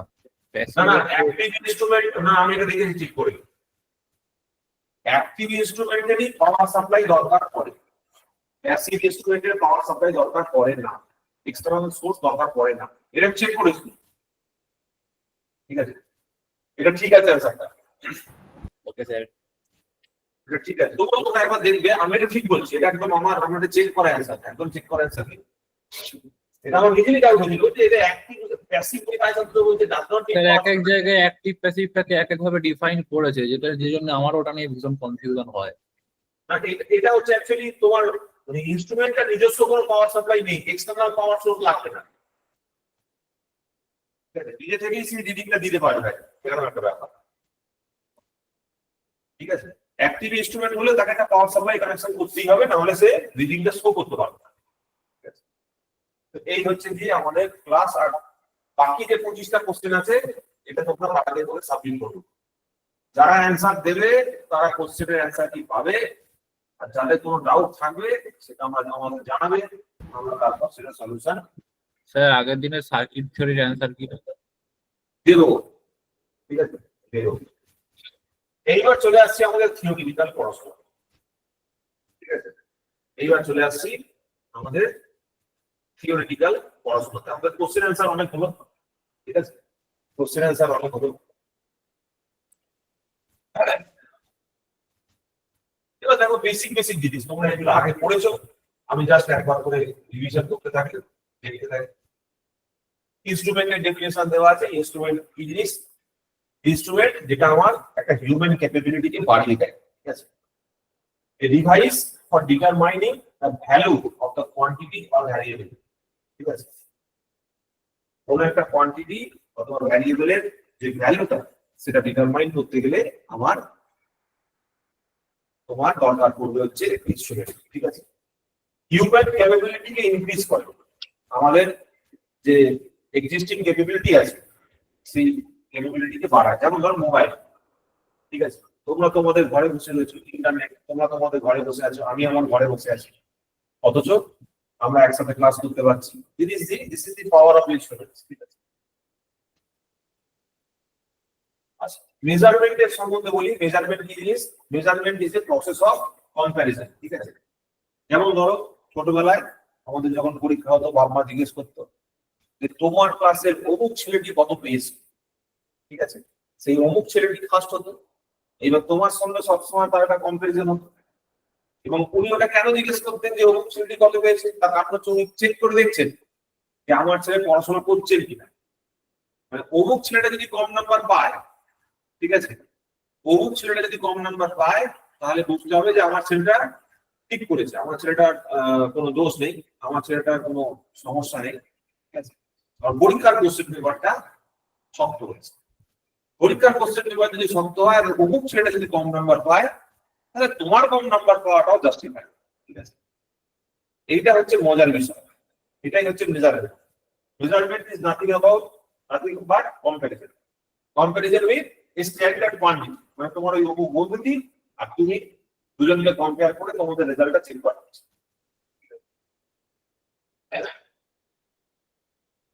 আচ্ছা, কিভাবে আমরা একটা মিনিংফুল রেজাল্ট দেবো সেই সম্বন্ধে বলা আছে। মিনিংফুল রেজাল্ট মানে কি? রেজাল্ট মিনিংফুল হতে গেলে প্রথম কথা, তুমি যে পদ্ধতিতে মাপছো সেই পদ্ধতিটা ওয়াইডলি অ্যাকসেপ্টেবল হতে হবে, যেন সবাই সেটা মানে যে হ্যাঁ ভাই ও যেটা বলছে সেটা ঠিক, ও একদম ঠিক বলছে। প্রসিজার এন্ড অ্যাপারেটাস, প্রথম বললাম প্রসিজার যে পদ্ধতিতে করছো, and apparatus must be universal, ঠিক আছে। পদ্ধতিটাকেও ইউনিভার্সাল হতে হবে এবং যে অ্যাপারেটাসটা ইউজ করছো সেটাকেও ইউনিভার্সাল হতে হবে। The results obtained from any measurement must be accurate and widely accepted. যে রেজাল্টটা আসছে সেই রেজাল্টটাকেও সকলকে মেনে নিতে হবে, যে না ভাই তুমি যে এই মিটারে যদি এই রিডিংটা আসে তাহলে এটাই ঠিক রিডিং। কোনটাকে ঠিক রিডিং বলবো, কোনটাকে কারেক্ট রেজাল্ট বলবো, সেটাও কিন্তু আমাদের মধ্যে একটা ওয়াইড অ্যাকসেপ্টেন্স থাকতে হবে। ওয়াইড অ্যাকসেপ্টেন্স না থাকলে হয়।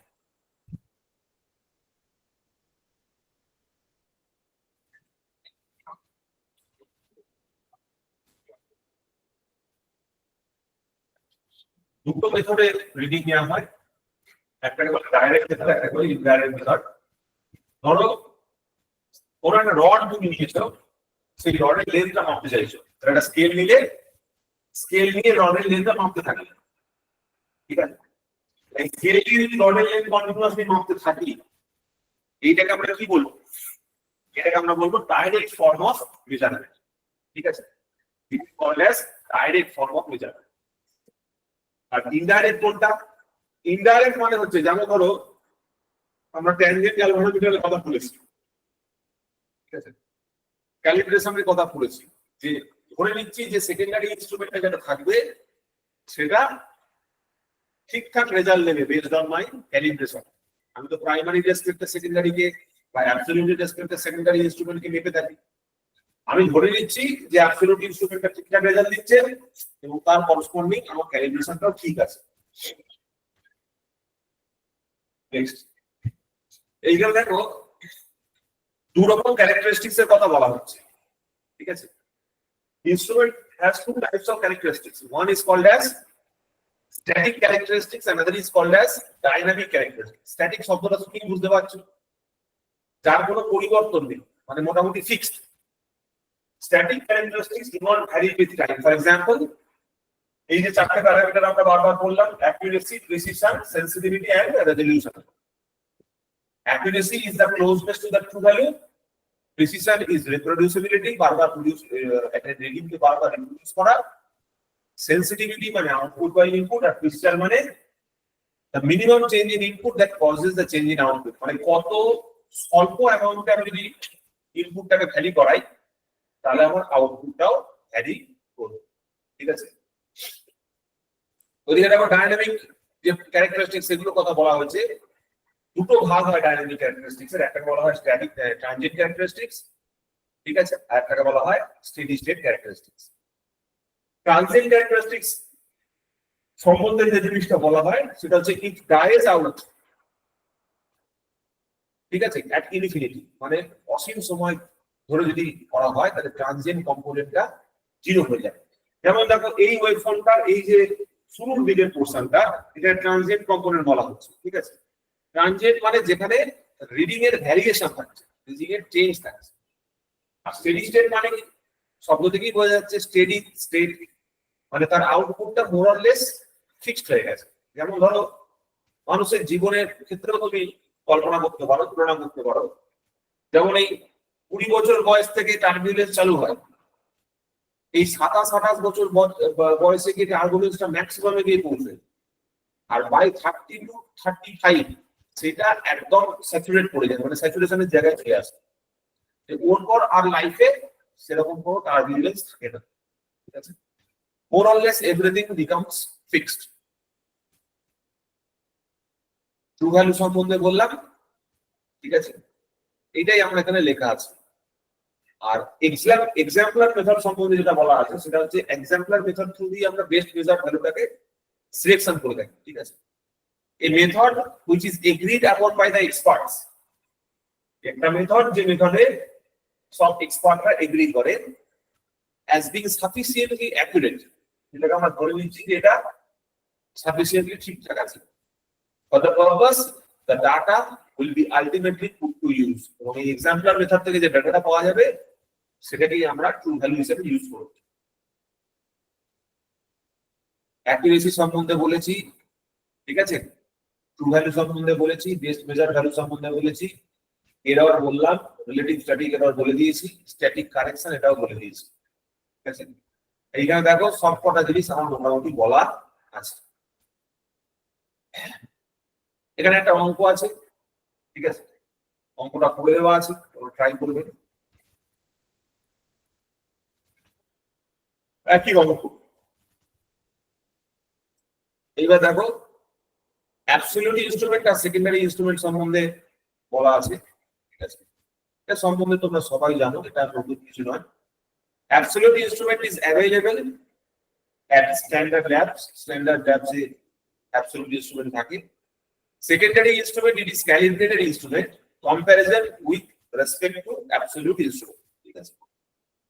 Basic instruments which measures the quantity under measurement in the term of physical representation. Physical representation এর through দিয়ে বা any other parameter তার ভিত্তিতে আমরা যখন রিডিংটাকে মাপি, that is called as absolute instrument.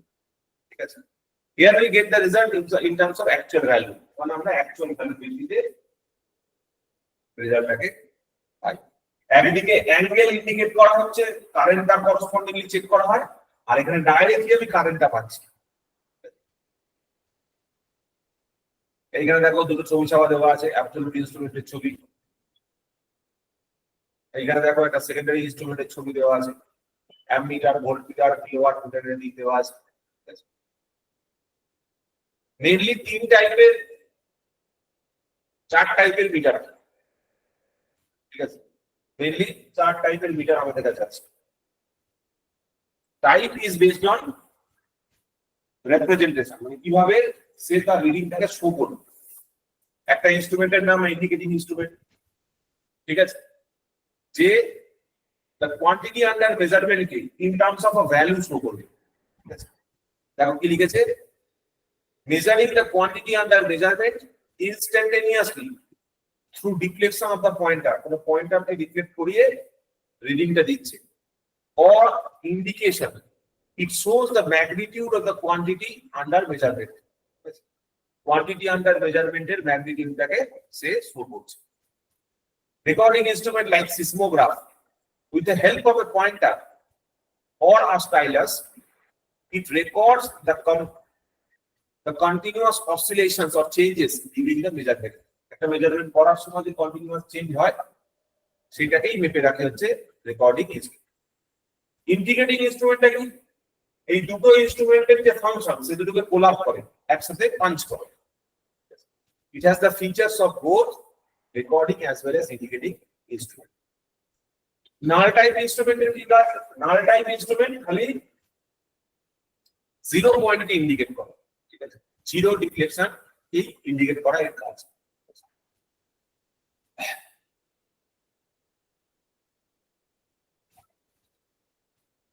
যেমন ইন্ডিকেটিং ইনস্ট্রুমেন্টের ছবি দেওয়া হয়েছে, তার যে বিভিন্ন সিস্টেম গুলো সেগুলো দেখানো আছে। রেকর্ডিং ইনস্ট্রুমেন্টের দেখো একটা ছবি দেওয়া আছে, সিসমোগ্রাফের একটা ছবি দেওয়া আছে, ঠিক আছে, কিভাবে দেখো ওই ভ্যারিয়েশনটাকে নোট করছে।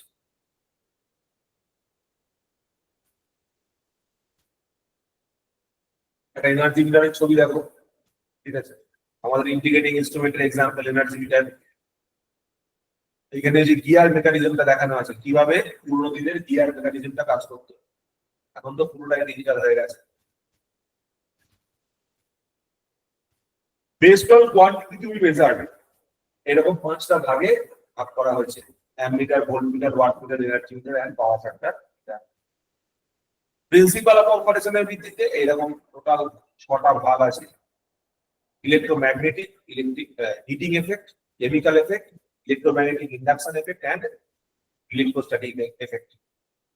এবারে করসপন্ডিংলি দেখো ইনস্ট্রুমেন্ট গুলোর নাম লেখা আছে, আর কোন ইনস্ট্রুমেন্টটা কি কাজে ইউজ হয়, কি কোনটা মেজারমেন্টের জন্য ইউজ হয় সেটা পাশে লেখা আছে। যেমন ধরো for example electromagnetic instrument, MI মানে হচ্ছে মুভিং আয়রন, এমসি মানে হচ্ছে মুভিং কয়েল টাইপ ইনস্ট্রুমেন্ট, এগুলো আমরা অ্যামমিটার, ওয়াটমিটার, ভোল্টমিটার এগুলো তৈরি করতে কাজে লাগাই। হিটিং এফেক্টের ক্ষেত্রে হট ওয়্যার টাইপ ইনস্ট্রুমেন্টটা ইউজ হয়। কেমিক্যাল এফেক্টের ক্ষেত্রে ডিসি অ্যাম্পিয়ার আওয়ার মিটারটা ইউজ হয়, এনার্জি মেজারমেন্টের কাজে লাগে। ইলেকট্রোম্যাগনেটিক ইন্ডাকশন ইনস্ট্রুমেন্ট গুলোকে ওয়াট মিটার আর এনার্জি মিটার তৈরি করতে কাজে লাগে। ইলেকট্রোস্ট্যাটিক এফেক্টকে ভোল্ট মিটার তৈরি করতে কাজে লাগে। থার্মোকাপল ইনস্ট্রুমেন্ট জেনারেলি সেন্সর হিসেবে কাজ করা হয়, ভোল্টেজ মেজারমেন্টও করা হয়, ভোল্টেজ মেজারমেন্ট, কারেন্ট মেজারমেন্ট এগুলো। তাহলে বেসড অন কোয়ান্টিটি এতগুলো ভাগ, বেসড অন প্রিন্সিপাল এতগুলো ভাগ, বেসড অন রিপ্রেজেন্টেশন এতগুলো ভাগ। আচ্ছা, এবার এখানে যেটা দেখানো হচ্ছে সেটা হচ্ছে যে একটা ইন্ডিকেটিং ইনস্ট্রুমেন্টে কতগুলো সিস্টেম থাকে। ইন্ডিকেটিং ইনস্ট্রুমেন্টকে চালানোর জন্য আমার কাছে কটা সিস্টেম অ্যাভেলেবেল আছে, ঠিক আছে। যেমন দেখো ডিফ্লেক্টিং সিস্টেম, কন্ট্রোলিং সিস্টেম আর ড্যাম্পিং সিস্টেম। ডিফ্লেক্টিং সিস্টেম কোনটা, যার জন্য আলটিমেটলি আমার পয়েন্টারটা মুভ করতে শুরু করছে, পয়েন্টারটা ডিফ্লেকশন হতে চালু হচ্ছে, ঠিক আছে। কন্ট্রোলিং সিস্টেম কোনটা, কন্ট্রোলিং সিস্টেম হচ্ছে ধরো আমি একটা 5 অ্যাম্পিয়ারের মিটারে একটা 5 অ্যাম্পিয়ার রিডিং নিতে চাইছি, একটা মিটারে আমি 5 অ্যাম্পিয়ার কারেন্ট রিডিং নিতে চাইছি। তাহলে যখন আমার পয়েন্টারটায় কারেন্ট সাপ্লাই হলো, যখন মিটারের মধ্যে দিয়ে কারেন্ট সাপ্লাই হলো, তো সেটা দেখা যাচ্ছে 5 অ্যাম্পিয়ারে গিয়ে কারেন্টটা দাঁড়িয়ে যাচ্ছে। তাহলে কিছু তো একটা ফোর্স আছে, যে ফোর্সটা ওই 5 অ্যাম্পিয়ারে সেটাকে আটকাচ্ছে, তার মানে ফাইনাল ডিফ্লেক্টেড পজিশনে যে ফোর্সটা অপোজিট এন্ডে ধরে রেখেছে, opposite to what, opposite to deflecting system, সেটাকে আমরা বলবো কন্ট্রোলিং সিস্টেম। আর ডিফ্লেক্টিং সিস্টেমের জন্য কোন একটা মিটারের কাঁটাটা ঘুরতে শুরু করে, কন্ট্রোল সিস্টেমের জন্য তার এক্সপেক্টেড যে রেজাল্ট বা যে কারেন্টটা দিচ্ছি তার করসপন্ডিং যে রেজাল্ট আসবে সেই পয়েন্ট থেকে তারা দাঁড় করিয়ে দেয়। তাহলে ড্যাম্পিং সিস্টেমের কি কাজ, দেখা গেছে due to weight or due to inertia ওই মিটারটা ফাইনাল পজিশনে গিয়ে কাঁপে। সেই কাঁপাটা বন্ধ করতে গেলে আমাদের কি লাগবে, ড্যাম্পিং সিস্টেম লাগবে। এখানে ড্যাম্পিং সিস্টেমের কথা বলা হচ্ছে, এগুলোই সব এখানে লেখা রয়েছে, ডিফ্লেক্টিং সিস্টেম, ঠিক আছে, কন্ট্রোলিং সিস্টেম আর ড্যাম্পিং সিস্টেম। এখানে এইগুলো বলা আছে, ডিটেলস গুলো একটু দেখবে, খুবই ইজি। ওই সিস্টেম গুলোর কি কাজ আর সিস্টেম গুলোর কি principal, very easy system.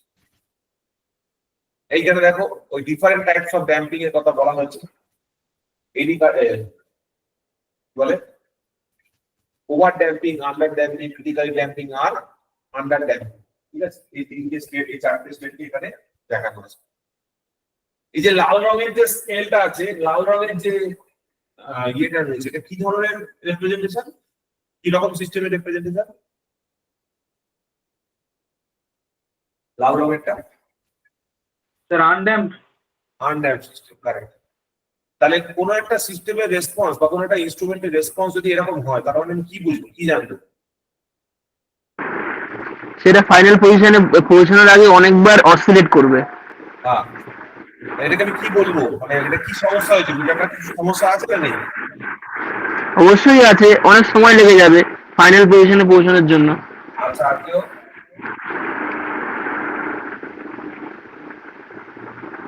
Sir accuracy খুব লো। একই ছিল, আর কিছু? ভাই এটা তো ড্যাম্পিং সিস্টেমই নেই। তুমি যে ড্যাম্পিং সিস্টেম ডিজাইন করেছো সেই ড্যাম্পিং সিস্টেমের ফেলিওর হয়ে গেছে, তুমি কখনো রেজাল্টে পৌঁছবেই না। ধরো এইটা হচ্ছে এটা ইকুয়াল টু 60 ডিগ্রি, ও একবার দেখাবো 75 ডিগ্রিতে, একবার দেখাবো 50 ডিগ্রি, 35 ডিগ্রি, 45 ডিগ্রি, তোমার ফাইনাল রিডিংটা কখনো পাবে? তার মানে ড্যাম্পিং তো নেই এখানে। আনড্যাম্পিং মানে কি? ড্যাম্পিং এটা বন্ধ করো, মাইক্রোফোনটা বন্ধ কর। ঠিক আছে, তো আনড্যাম্পড মানে হচ্ছে কি, আমার কোনো ড্যাম্পিং সিস্টেমই নেই, ড্যাম্পিং সিস্টেম পুরোপুরি কোলাপস করে গেছে। আচ্ছা আমি একটা কেস বলছি, বলো তো, একটু ভেবে বলবে। ধরো একটা মিটার তার ইনিশিয়াল ডিফ্লেক্টেড পজিশনে পড়ে আছে, ইনিশিয়াল পজিশনে পড়ে আছে, এর কারণ কি হতে পারে? তুমি কারেন্ট সাপ্লাই দিয়েছো, কারেন্টও ফ্লো হচ্ছে, অথচ মিটারটা ইনিশিয়াল পজিশনে পড়ে আছে। Deflecting torque 0। সেটা কি কারণ হতে পারে? হয়ে গেলে বন্ধ করো, মাইক্রোফোনটা বন্ধ করো। আর কেউ? ডিফ্লেক্টিং টর্ক 0 তো ঠিক কথা, আর কিছু? স্যার মিটারটা ডিফেক্টিভ থাকলেও হবে, হ্যাঁ, মিটারটা ডিফেক্টেড থাকলে। ওরে ডিফেক্টিভ আছে বলে, ডিফেক্টিভ আছে বলেই তো কানাটা ঘুরছে না। আমার প্রশ্ন হচ্ছে কি ডিফেক্ট আছে, কি সমস্যা হতে পারে? কন্ট্রোলিং টকটা খুব বেশি হয়ে গেছে, সেই জন্য স্যার ডিফেক্ট কন্ট্রোলিং আর কিছু?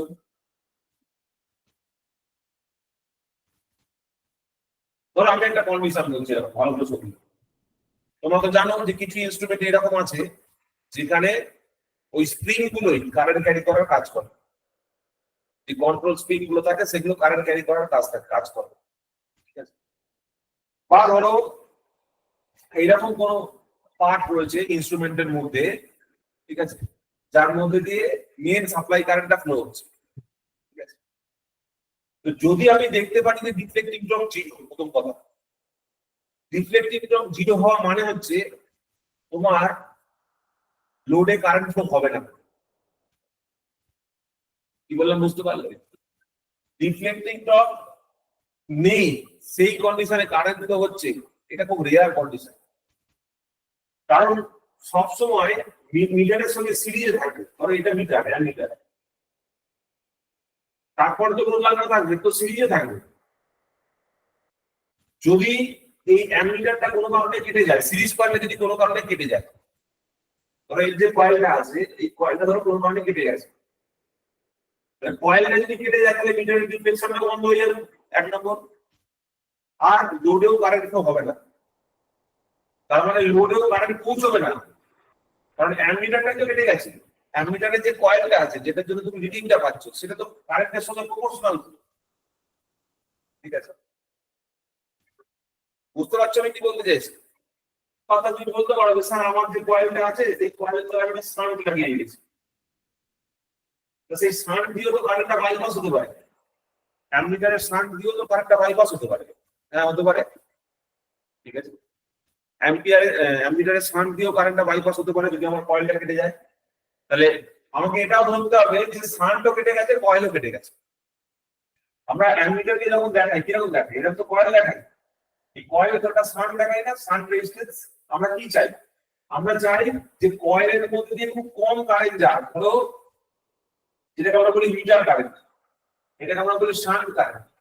আমি চাই ম্যাক্সিমাম কারেন্টটা যদি এর মধ্যে দিয়ে ফ্লো হয়ে যায়, তাহলে কি হবে? বেশি কারেন্ট যদি এর মধ্যে দিয়ে ফ্লো হয়, ঠিক আছে, তাহলে তো আমার নেট এফেক্টটা ইয়ে হয়ে যাচ্ছে, লস তো আমার বেড়ে যাচ্ছে। আমি চাইবো কি, লো রেজিস্ট্যান্স ইউজ করতে, লো রেজিস্ট্যান্স শান্ট ইউজ করতে, যাতে ম্যাক্সিমাম কারেন্টটা শান্ট দিয়ে বাইপাস হয়ে যায়।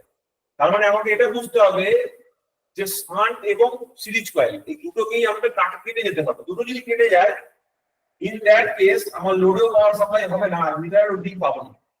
কিন্তু যদি মিটার কয়েলটা কাটে, তাহলে কি হবে? লোডে পাওয়ার সাপ্লাই থাকবে কিন্তু আমার রিডিংটা আসবে। কারণ এই কয়েলটাই কি করছে, এই কয়েলটাই আমার আলটিমেট আউটপুটটা প্রডিউস করছে, আউটপুট ডিফ্লেকশনটা তৈরি করছে। এই কয়েলের উপরই কিন্তু আমার পয়েন্টারটা লাগানো আছে।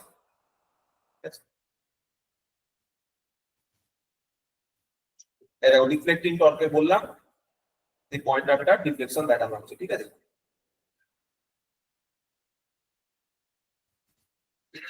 এইটা দেখো, ওইটা অ্যামিটারের ছবি দেওয়া আছে আর কি করে থ্রুপুট হচ্ছে। থ্রুপুট মানে হচ্ছে কারেন্টটা কিভাবে ফ্লো করছে, দেখো এখান দিয়ে মেনশন করা আছে। এই দেখো,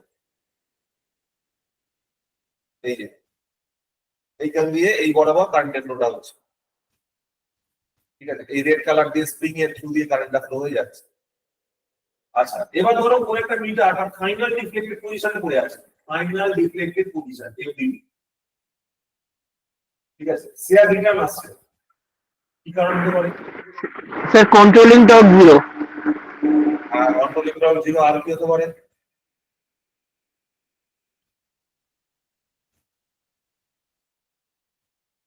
আর কি হতে পারে? মানে ফিজিক্যাল কি চেঞ্জ হতে পারে? কন্ট্রোল টর্ক তো 0 বুঝতে পারলাম, আর কি হতে পারে?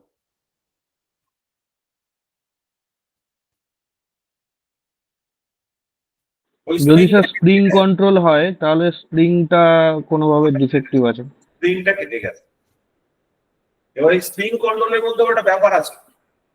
যদি স্প্রিংটা, ফর এক্সাম্পল, যদি স্প্রিংটা লোডের সঙ্গে সিরিজে থাকে, যেটা এইখানে করা আছে এই ছবিটাতে, দেখো উপরে একটা স্প্রিং আছে ফসফার ব্রোঞ্জ কন্ট্রোল স্প্রিং, আমার নিচেও দেখো একটা লোয়ার কন্ট্রোল স্প্রিং আছে, যেটা অ্যাকচুয়ালি ওই মাঝখানে যে সিরিজ কয়েলটা আছে ওই কয়েলের সঙ্গে সিরিজে আছে, ঠিক আছে।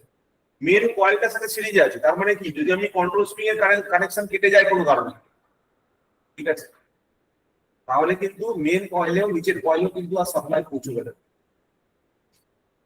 তাহলে নিচের কয়েলে যদি সাপ্লাই না পৌঁছে তাহলে কি সমস্যা হবে? মিটার ঘুরবে না, ডিফ্লেক্টেড পজিশনে যাবেই না। তার মানে একবার হয়তো ডিফ্লেকশন হলো, ডিফ্লেকশন হওয়ার পরও আবার তার পিছন পজিশনে চলে আসে। ফাইনাল ডিফ্লেক্টেড পজিশনে পড়ে থাকা মানে হচ্ছে কন্ট্রোল স্প্রিংটা কেটে গেছে, ঠিক কথা, কিন্তু সেই কন্ট্রোল স্প্রিং এর থ্রু দিয়ে লোড কারেন্ট ফ্লো হচ্ছে না, এরকম একটা কন্ডিশনে তখন ফাইনাল ডিফ্লেক্টেড পজিশনে পড়ে থাকে, ঠিক আছে। কিন্তু তুমি যদি এরকম একটা কন্ডিশন, যেরকম আমি ডান দিকে ছবিতে এঁকেছি, এটা যদি ভাবো, সেক্ষেত্রে কন্ট্রোল স্প্রিংটার মধ্যে দিয়ে মেন লোড কারেন্টটা ফ্লো হচ্ছে। তার মানে যখন প্রথমে কারেন্টটা ফ্লো হবে একবারের জন্য তো সার্কিটটা কমপ্লিট হবে। তাহলে একবারের জন্য সার্কিট কমপ্লিট হওয়া মানে কি, পয়েন্টারটা একবার ডিফ্লেক্ট করবে, ডিফ্লেক্ট করে যখন স্প্রিংটা কেটে যাচ্ছে, সেই কেটে যাওয়ার মুহূর্তে কারেন্ট 0 হয়ে গেল, তখন আবার কয়েলটা এর পজিশনে ফেরত চলে যাবে, 0 পজিশনে ফেরত চলে যাবে ইনিশিয়াল পজিশনে। তার কারণটা হচ্ছে কি, তোমার মেন কয়েলের সাপ্লাই তো নেই, কারণ ওই কন্ট্রোল স্প্রিং এর মধ্যে দিয়ে মেন কয়েলে সাপ্লাই যাচ্ছে। মেন কয়েল মানে কোনটা? মেন কয়েল মানে হচ্ছে যার মধ্যে আমি কারেন্টটা মাপছি। এই যে কয়েলটা আমি বলছি বারবার, this is RN, meter resistance, this is RSH, shunt resistance. বোঝা যাচ্ছে কি বলতে চাইছি?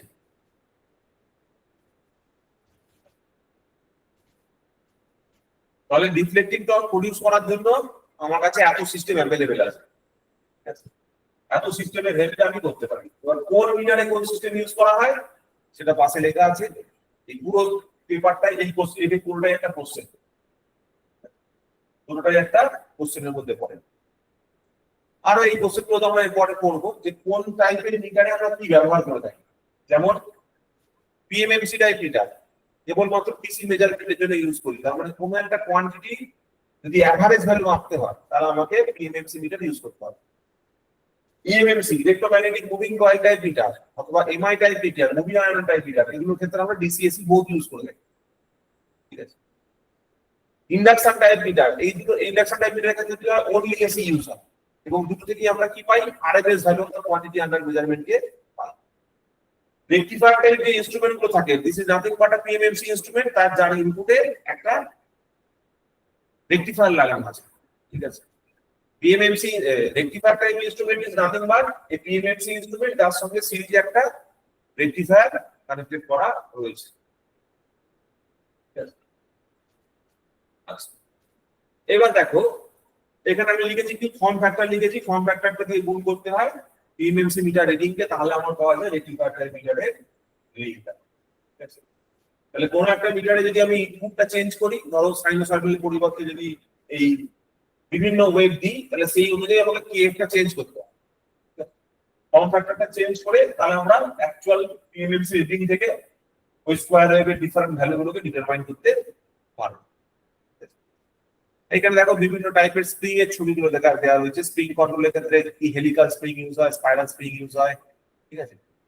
আচ্ছা, স্প্রিং কন্ট্রোল আর গ্র্যাভিটি কন্ট্রোল দুটো কথা বলা হয়েছে, ঠিক আছে। দেখো এখানে একটা কন্ট্রোল স্প্রিং ইউজ করা হচ্ছে যেটা আলটিমেটলি কন্ট্রোল রকটা প্রোভাইড করছে, আর গ্র্যাভিটি ইউজ করা মানে হচ্ছে কন্ট্রোল ওয়েটস, ঠিক আছে। কিছু ওজন আমরা ব্যবহার করছি, যে ওজনগুলোকে কাজে লাগানো হচ্ছে ফর দি তোমার কন্ট্রোল পারপাস। গ্র্যাভিটি কন্ট্রোল ইনস্ট্রুমেন্টের একটাই মেন ইস্যু থাকে, সেটা হচ্ছে আমাদের সবসময় খেয়াল রাখতে হবে যে এর প্লেসমেন্টটা যেন ভার্টিক্যাল হয়। ভার্টিক্যাল প্লেসমেন্ট না হলে গ্র্যাভিটি কন্ট্রোল ঠিকভাবে কাজ করে না। We must place the meter in a perfectly horizontal surface. Perfect horizontal surface এর উপর আমাকে গ্র্যাভিটি কন্ট্রোল মিটারকে রাখতে হবে। গ্র্যাভিটি কন্ট্রোলের ক্ষেত্রে যে পয়েন্টটা ইম্পর্টেন্ট, আমরা জানি এট ব্যালেন্স ডিফ্লেক্টিং টর্ক আর কন্ট্রোল টর্ক দুটো সমান হবে, তাই তো? এটাই হচ্ছে আমাদের প্রিন্সিপাল। যখন ডিফ্লেক্টিং টর্ক আর কন্ট্রোল টর্ক সমান হয়ে যাচ্ছে, সেই জিনিসটাই হচ্ছে আমার নরমাল মানে অপারেটিং কন্ডিশন, আর ফাইনাল কন্ডিশন যেখানে আমি রেজাল্টটা পাচ্ছি। এবার এখান থেকে দেখা যাচ্ছে যে এই টর্কের ভ্যালুটা is proportional to sine theta হচ্ছে in the case of a gravity control instrument. আর এই যে সম্পর্কটা, এই সম্পর্কটার জন্য কি হচ্ছে, থিটার সঙ্গে কানেক্টেড ডিফ্লেকশনটা এরকম একটা রেক্ট্যাঙ্গুলার হাইপারবোলা টাইপের তৈরি হচ্ছে, ঠিক আছে। নন লিনিয়ার ইউনিফর্ম ওয়েভফর্ম আমরা পাচ্ছি। আর এই নন ইউনিফর্ম রিলেশনশিপের জন্য কি হচ্ছে, আমার যে স্কেলটা হচ্ছে মিটারের যে স্কেলটা, সেটা ক্র্যাম স্কেল হয়ে যাচ্ছে। ক্র্যাম স্কেল হয়ে যাচ্ছে, নন ইউনিফর্ম স্কেল হয়ে যাচ্ছে।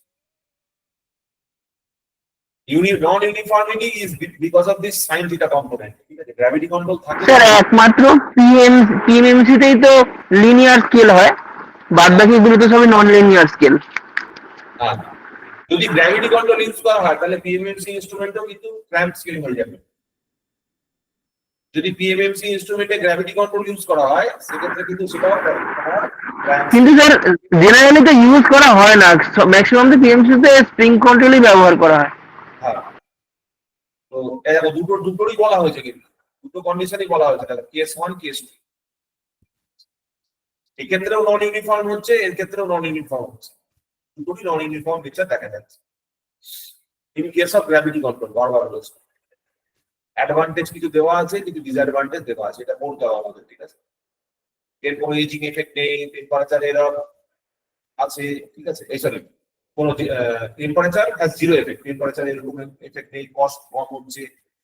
ডিসঅ্যাডভান্টেজের দিক দিয়ে দেখতে গেলে হ্যাজ টু বি ভার্টিক্যালি, আর zero level error persist. Zero level তো সব জায়গায় পাওয়া যাবে না, তুমি পারফেক্ট জিরো লেভেল কোথাও ক্রিয়েট করতে পারবে,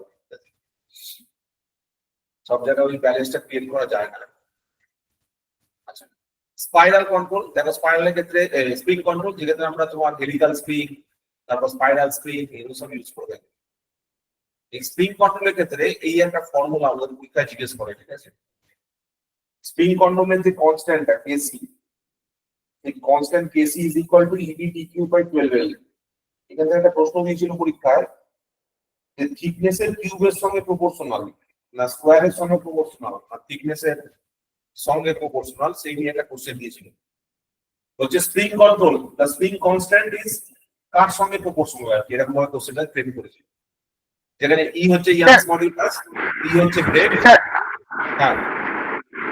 আর একটা কোশ্চেন হয় না যে মুভিং কয়েলের ক্ষেত্রে থিটাটা কার সঙ্গে প্রপোর্শনাল, আর মুভিং আয়রনের ক্ষেত্রে থিটাটা কার সঙ্গে প্রপোর্শনাল। এটাও কিন্তু খুব কমন কোশ্চেন, মানে পেয়েছি অনেকবার। ঠিক আছে, এই জিনিসটা আমাকে খেয়াল রাখতে হবে। ওগুলো আমরা মুভিং আয়রন আর ওর ক্ষেত্রে করবো, এখন তো আমরা মিটার করি, মিটার এখন বাকি আছে। অ্যানালগ ইনস্ট্রুমেন্ট যখন করবো তখন ওগুলো সব ডিসকাস করবো, ঠিক আছে। তো এই ফর্মুলাটা কিন্তু আমাকে খেয়াল রাখতে হবে, এই ফর্মুলা থেকে কিন্তু কোশ্চেন আছে 1 নম্বর। 2 নম্বর হচ্ছে এইটা ম্যাক্সিমাম স্ট্রেস বার করার রিলেশনশিপ, ঠিক আছে। What is the maximum force implied on this spring, এই স্প্রিং এর উপর ম্যাক্সিমাম কত ফোর্স পড়ছে, 6 TC by dt square, 6 TC by dt square, যেটা TC টা হচ্ছে কি তোমার কন্ট্রোল টর্ক।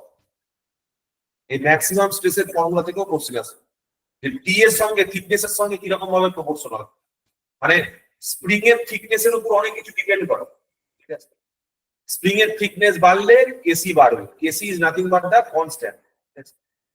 এবার স্প্রিং এর থিকনেস যদি তুমি বাড়াও তাহলে স্ট্রেস কমবে, এরকম ভাবে রিলেশনশিপটা রয়েছে। এটা অ্যাকচুয়ালি কোশ্চেনের মধ্যে দেয়া হয়। এইখানে দেখো স্প্রিং সম্বন্ধে দুটো কথা বলা হয়েছে। একটা হচ্ছে certain instruments use spring for two applications. কিছু কিছু ইনস্ট্রুমেন্ট দুটো অ্যাপ্লিকেশনের জন্য ইউজ করে, যেমন পিএমএমসি আর ইএমএমসি, যে ক্ষেত্রে ইট provides control torque and it also used to lead the current into the instrument, ঠিক আছে? তারপরে পিএমএমসি আর ইএমএমসি ইনস্ট্রুমেন্টের ক্ষেত্রে ওই গল্পটা রয়েছে, যেখানে কন্ট্রোল টর্ক প্রোভাইড করছে, আবার মেইন যে লোড কারেন্টটা আছে সেটা ওই স্প্রিং এর মধ্যে দিয়ে ফ্লো হচ্ছে। কিন্তু এমআই টাইপ ইনস্ট্রুমেন্টে একটাই দেখা যায়, ইট ওনলি প্রোভাইডস, ঠিক আছে, কন্ট্রোল টর্ক। তাহলে এখান থেকে একটা ঘুরিয়ে কোশ্চেন দিতে পারে যে এরকম একটা কোশ্চেন দিল, বললো যে which of the following meters in which of the following meters due to failure of control spring, ঠিক আছে, due to failure of control spring the deflecting torque has become 0 বলে চারটে মিটারের নাম দিয়ে দিল, এই তিনটে মিটারের নাম দিল, যে বললো পিএমএমসি, এমএমসি, এমআই, তারপর বললো both C and D বা both A and B। তাহলে both A and B will be the correct option। এইখানে দেখো ওই স্প্রিং কন্ট্রোলের ক্ষেত্রে সম্পর্কটা দেখানো হচ্ছে। তোমরা যেটা লিনিয়ার বলছিলে, এই লিনিয়ার রিলেশনশিপটা একমাত্র বিনা মানে পিএমএমসি ইনস্ট্রুমেন্টে দেখা যায় যদি স্প্রিং কন্ট্রোল ইউজ করা হয়। কিন্তু যদি আমি সেটাকে ইয়ের জন্য বলি, সরি এটা হচ্ছে, হ্যাঁ এটা হচ্ছে পিএমএমসি, এটা হচ্ছে এমআই। আচ্ছা এই এক নম্বরটা হচ্ছে পিএমএমসি, ঠিক আছে, আর দুই নম্বরটা হচ্ছে এমআই। এমআই টাইপ ইনস্ট্রুমেন্টের ক্ষেত্রে যদি দেখি তখন এটা প্রপোর্শনালিটি হয়ে যাচ্ছে আইএস স্কোয়ারের সঙ্গে। আইএস স্কোয়ারের সঙ্গে প্রপোর্শনাল হয়ে গেলেই সেটা নন লিনিয়ার হয়ে যাবে। অ্যাডভান্টেজ ডিসঅ্যাডভান্টেজ দেওয়া আছে, ঠিক আছে। এজিং এফেক্ট দেখা যাবে, স্প্রিং যত বুড়ো হবে তত রিডিং এর পরিবর্তন আসবে, ঠিক আছে, ডেটা ভ্যারি করতে শুরু করবে। সেকেন্ড ক্লাসটায় মেইনলি আমরা যেটা করবো সেটা হচ্ছে এখানে একটা প্রবলেম আছে। এই প্রবলেমটা ওই আগে যে ফর্মুলাটা বললাম ইবি ডিকিউ বাই 12L, সেই ডেটাটা পুট করলেই অ্যান্সারটা বেরিয়ে আসে। এটা একটু বড় অঙ্ক, ঠিক আছে, তোমরা বাড়িতে চেষ্টা করবে। সলিউশন করা আছে ওই same formula EB DQ by 12L দিয়ে হয়ে যাবে সলিউশন আগেরটা। এইখানে হচ্ছে দেখো ওই থিটার সম্পর্কের ভিত্তিতে হবে, theta proportional to I square আছে, থিটা 1/θ2 করে দুটো রেজাল্ট আমরা বার করছি। এটা করে দেখবি, যদি না পারো বলে আমি বুঝিয়ে দেবো, ঠিক আছে।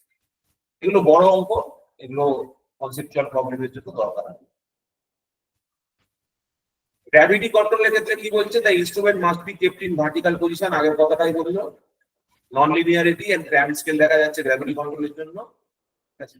স্প্রিং কন্ট্রোলের জন্য লিনিয়ার নন লিনিয়ার দুটো অপশনই হতে পারে। লিনিয়ার হচ্ছে যখন ওই TC equal to KC into theta হচ্ছে, আর নন লিনিয়ার মানে হচ্ছে যখন TC equal to KC into sine of theta হচ্ছে, sorry TC equal to KC into theta হচ্ছে, বাট ওই আই স্কয়ারের সঙ্গে প্রপোর্শনাল হয়ে যাচ্ছে। আই স্কয়ারের সঙ্গে প্রপোর্শনাল হয়ে যাচ্ছে টিডিটা, যার জন্য সম্পর্কটা নন লিনিয়ার হয়ে যাচ্ছে, ঠিক আছে।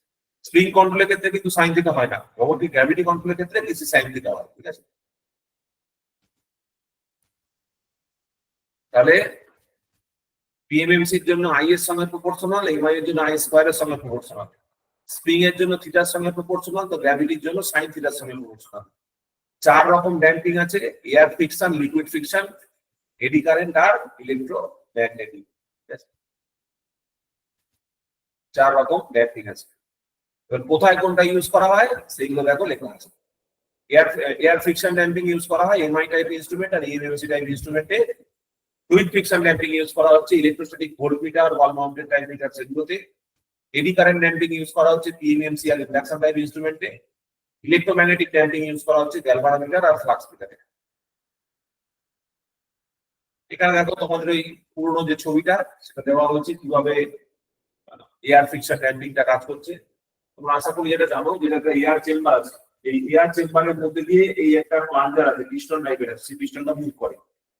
তাহলে পিস্টনের মুভমেন্টের জন্য ড্যাম্পিংটা প্রোভাইড হচ্ছে। এই এয়ার মিডিয়ামের মধ্যে যখন পিস্টনটা মুভ করছে তখন রিলেটিভ যে ড্যাম্পিং করাটা সেটা সম্ভব হচ্ছে।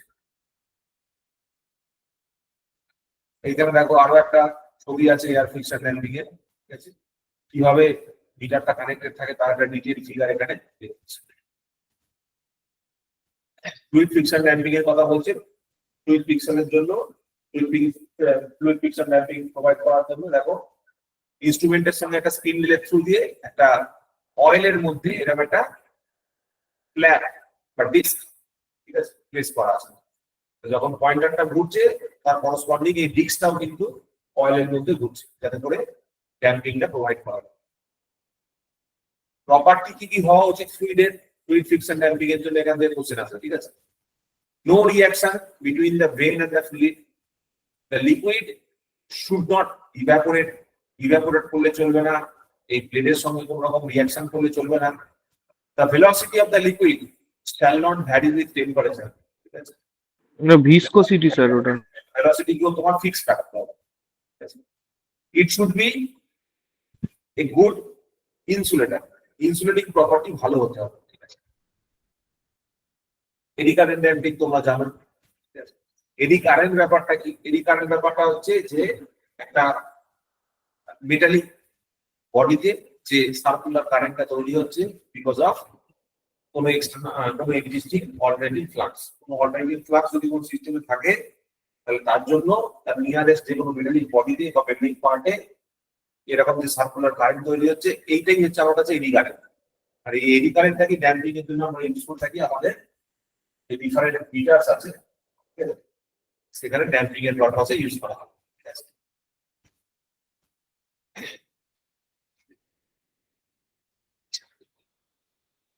যদি মেটাল ফর্মালে ড্যাম্পিং করা হয় তাহলে তার কি ফর্মুলা, কনস্ট্যান্টের যে ফর্মুলা সেটা দেওয়া আছে। আর যদি অ্যালুমিনিয়াম ডিস্কের হয় তাহলে কি ফর্মুলা সেটা দেওয়া আছে। এই ফর্মুলা গুলো দেখে রাখতে পারো, ঠিক আছে। কোশ্চেন তখন আমি পাইনি, জাস্ট ফর্মুলাটা লেখা আছে এখানে, তার সঙ্গে স্কোয়ার বা এটা। এখানে কোনো কোশ্চেন আমি আগে কখনো পাইনি। এডি কারেন্ট ড্যাম্পিং এর একটা এক্সাম্পল দেওয়া হয়েছে। দেখো ইনার্জি মিটারে যে ব্রেকিং ম্যাগনেটটা থাকে, এই ব্রেকিং ম্যাগনেট টেস্ট করে ডিস্কটাকে আস্তে ঘোরানো হয় বা জোরে ঘোরানো হয়, ঠিক আছে। ইলেকট্রোম্যাগনেটিক ড্যাম্পিং এর কথা বলছি। এরকম দেখো পুরো ম্যাগনেট প্লেস করা আছে, ঠিক আছে, ডিস্কের উপর, প্রায় একই রকম তোমার ইয়ের মতো এডি কারেন্ট ড্যাম্পিং এর মতো। অ্যাডভান্টেজ ডিসঅ্যাডভান্টেজ সব দেওয়া হচ্ছে। এয়ার ফ্রিকশনের কি কি অ্যাডভান্টেজ আছে, ডিসঅ্যাডভান্টেজ আছে পড়ে দেখবে, ঠিক আছে। এই পয়েন্টটা important. Works on weak operating field. That is why we may see wrong reading in the presence of stronger magnetic field. মানে ব্যাপারটা হচ্ছে এরকম, ধরো কোন একটা এয়ার ফ্রিকশন ড্যাম্পিং যে মিটারে ইউজ করা হচ্ছে, কোথায় এয়ার ফ্রিকশন ড্যাম্পিং ইউজ করা হয়? কোন মিটারে বলো? এয়ার ফ্রিকশন ড্যাম্পিং কোন মিটারে ইউজ করা হয়? এমআই টাইপ মিটারে ইউজ করা হয়, ঠিক আছে, এয়ার ফ্রিকশন ড্যাম্পিং। এই আমরা দেখলাম এমআই ইএমএমসি তেও তো হবে স্যার। এমআই টাইপ ইনস্ট্রুমেন্টে ইউজ করা হয়। তার মানে এমআই টাইপ ইনস্ট্রুমেন্টে যে ফিল্ডটা হয় সেই ফিল্ডটা খুব উইক হয়। উইক ফিল্ড হলে সমস্যা কি হবে? ধরো এক্সটার্নাল কোনো ফিল্ডের জন্য, এক্সটার্নাল কোনো মুভমেন্টের জন্য, মিটার মুভমেন্টের জন্য বা কোনো কয়েলের জন্য তার রিডিংটা চেঞ্জ হয়ে যাবে, তার রিডিংটা অল্টার হয়ে যাবে। এবার দেখুন ফ্লুইড ফ্রিকশনে কিছু অ্যাডভান্টেজ ডিসঅ্যাডভান্টেজ দেওয়া আছে, এগুলো দেখবে সব। এডি কারেন্টের দেখো কিছু অ্যাডভান্টেজ আর ডিসঅ্যাডভান্টেজ দেওয়া আছে। এবার কি পয়েন্টস বলে দেওয়া রয়েছে in the order of effectiveness. কোনটা সব থেকে বেশি এফেক্টিভ যদি বলতে হয় তাহলে এডি কারেন্ট হচ্ছে সব থেকে বেশি এফেক্টিভ, তারপর ফ্লুইড, তারপর এয়ার ফ্রিকশন। আর ইন টার্মস অফ প্রায়োরিটি কোনটাকে প্রায়োরিটি বেসিস করা হয়, কোনটাকে আগে প্রায়োরিটি দিক থেকে সব থেকে উপরে যদি বলা হয় তাহলে সব থেকে আগে হচ্ছে এডি কারেন্ট, তারপর হচ্ছে এয়ার ফ্রিকশন, তারপর হচ্ছে ফ্লুইড ফ্রিকশন। একটা হচ্ছে প্রায়োরিটি, একটা হচ্ছে এফেক্টিভনেস। এফেক্টিভনেসের দিক থেকে fluid friction is better, but প্রায়োরিটির দিক থেকে আমরা এয়ার ফ্রিকশনের প্রায়োরিটি বেশি দিই। এবার এখানে আরো বেশ কিছু তোমাদের কোশ্চেন আছে, এগুলো বেসিক কোশ্চেন, এগুলো আমি আর পড়াবো না। এখানে আরো প্রায় 30-40 খানা কোশ্চেন আছে, এটা তোমরা প্র্যাকটিস করবে। এখানেও এটা বেসিক কোশ্চেন, একদম বেসিক কোশ্চেন, তোমরা সব করতে পারবে। এখানে মনে হয় খামবাসের কোশ্চেন আছে, 10 নয় বেশি আছে, এই পর্যন্ত করলেই হবে, 22 পর্যন্ত করলেই হবে। তারপর তো আজকে যে ক্লাসগুলো করলাম সেইখান থেকেও বেশ কিছু কোশ্চেন তোমরা কমন পাবে। এই যে পিওয়াইকিউ গুলো আছে এইগুলোই আমি এখানে দিয়েছি, এই পিওয়াইকিউ গুলোই আমি সিলেকশন করে দিয়েছি, আরো কিছু অ্যাড করেছি। ঠিক আছে? এই পিওয়াইকিউ গুলো তোমাদের করা দরকার নেই, অলরেডি ওই যে পিডিএফ ফাইলটা তোমাদের ক্লাসটা করালাম ওখান থেকে তোমাদের হয়ে যাবে। ঠিক আছে? এই 22টা কোশ্চেন তাও কিছু কমন থাকলেও থাকতে পারে, বাট এর মধ্যেই তোমাদের যা করার এইটুকু করলেই তোমাদের হবে। তাহলে বেসিক্স ক্লাসটা যেটা রয়েছে সেখানেই শেষ হলো। কারো কোনো কোশ্চেন? তাহলে এটা হয়ে গেল 1 থেকে 84, তাই তো? ইয়েস, এটা হয়ে গেল 1 থেকে 84। বেসিক ক্লাসটা তোমাদের এখানে শেষ হলো, 1 থেকে 84।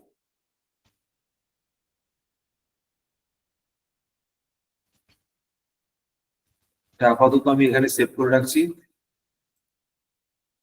কারোর কোনো কোশ্চেন, কারোর কোনো জিজ্ঞাসা? কোনটা ঢুকেছে?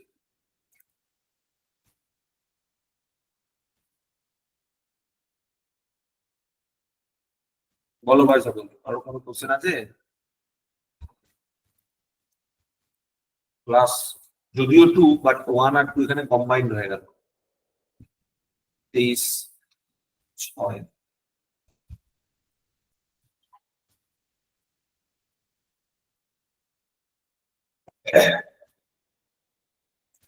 ঠিক আছে, তাহলে রেকর্ডিংটাকে আপাতত আমরা এখানেই শেষ করছি। ঠিক আছে, তোমরা কোশ্চেন গুলো সলভ করো। যে পিওয়াইকিউ যে এই কোশ্চেন সেটটা আমি দিয়েছি, 55খানা কোশ্চেন আছে, 25টা করিয়েছি, বাকি 30টা বাড়িতে ট্রাই করো। এখানেই তাহলে রেকর্ডিংটা স্টপ করলাম।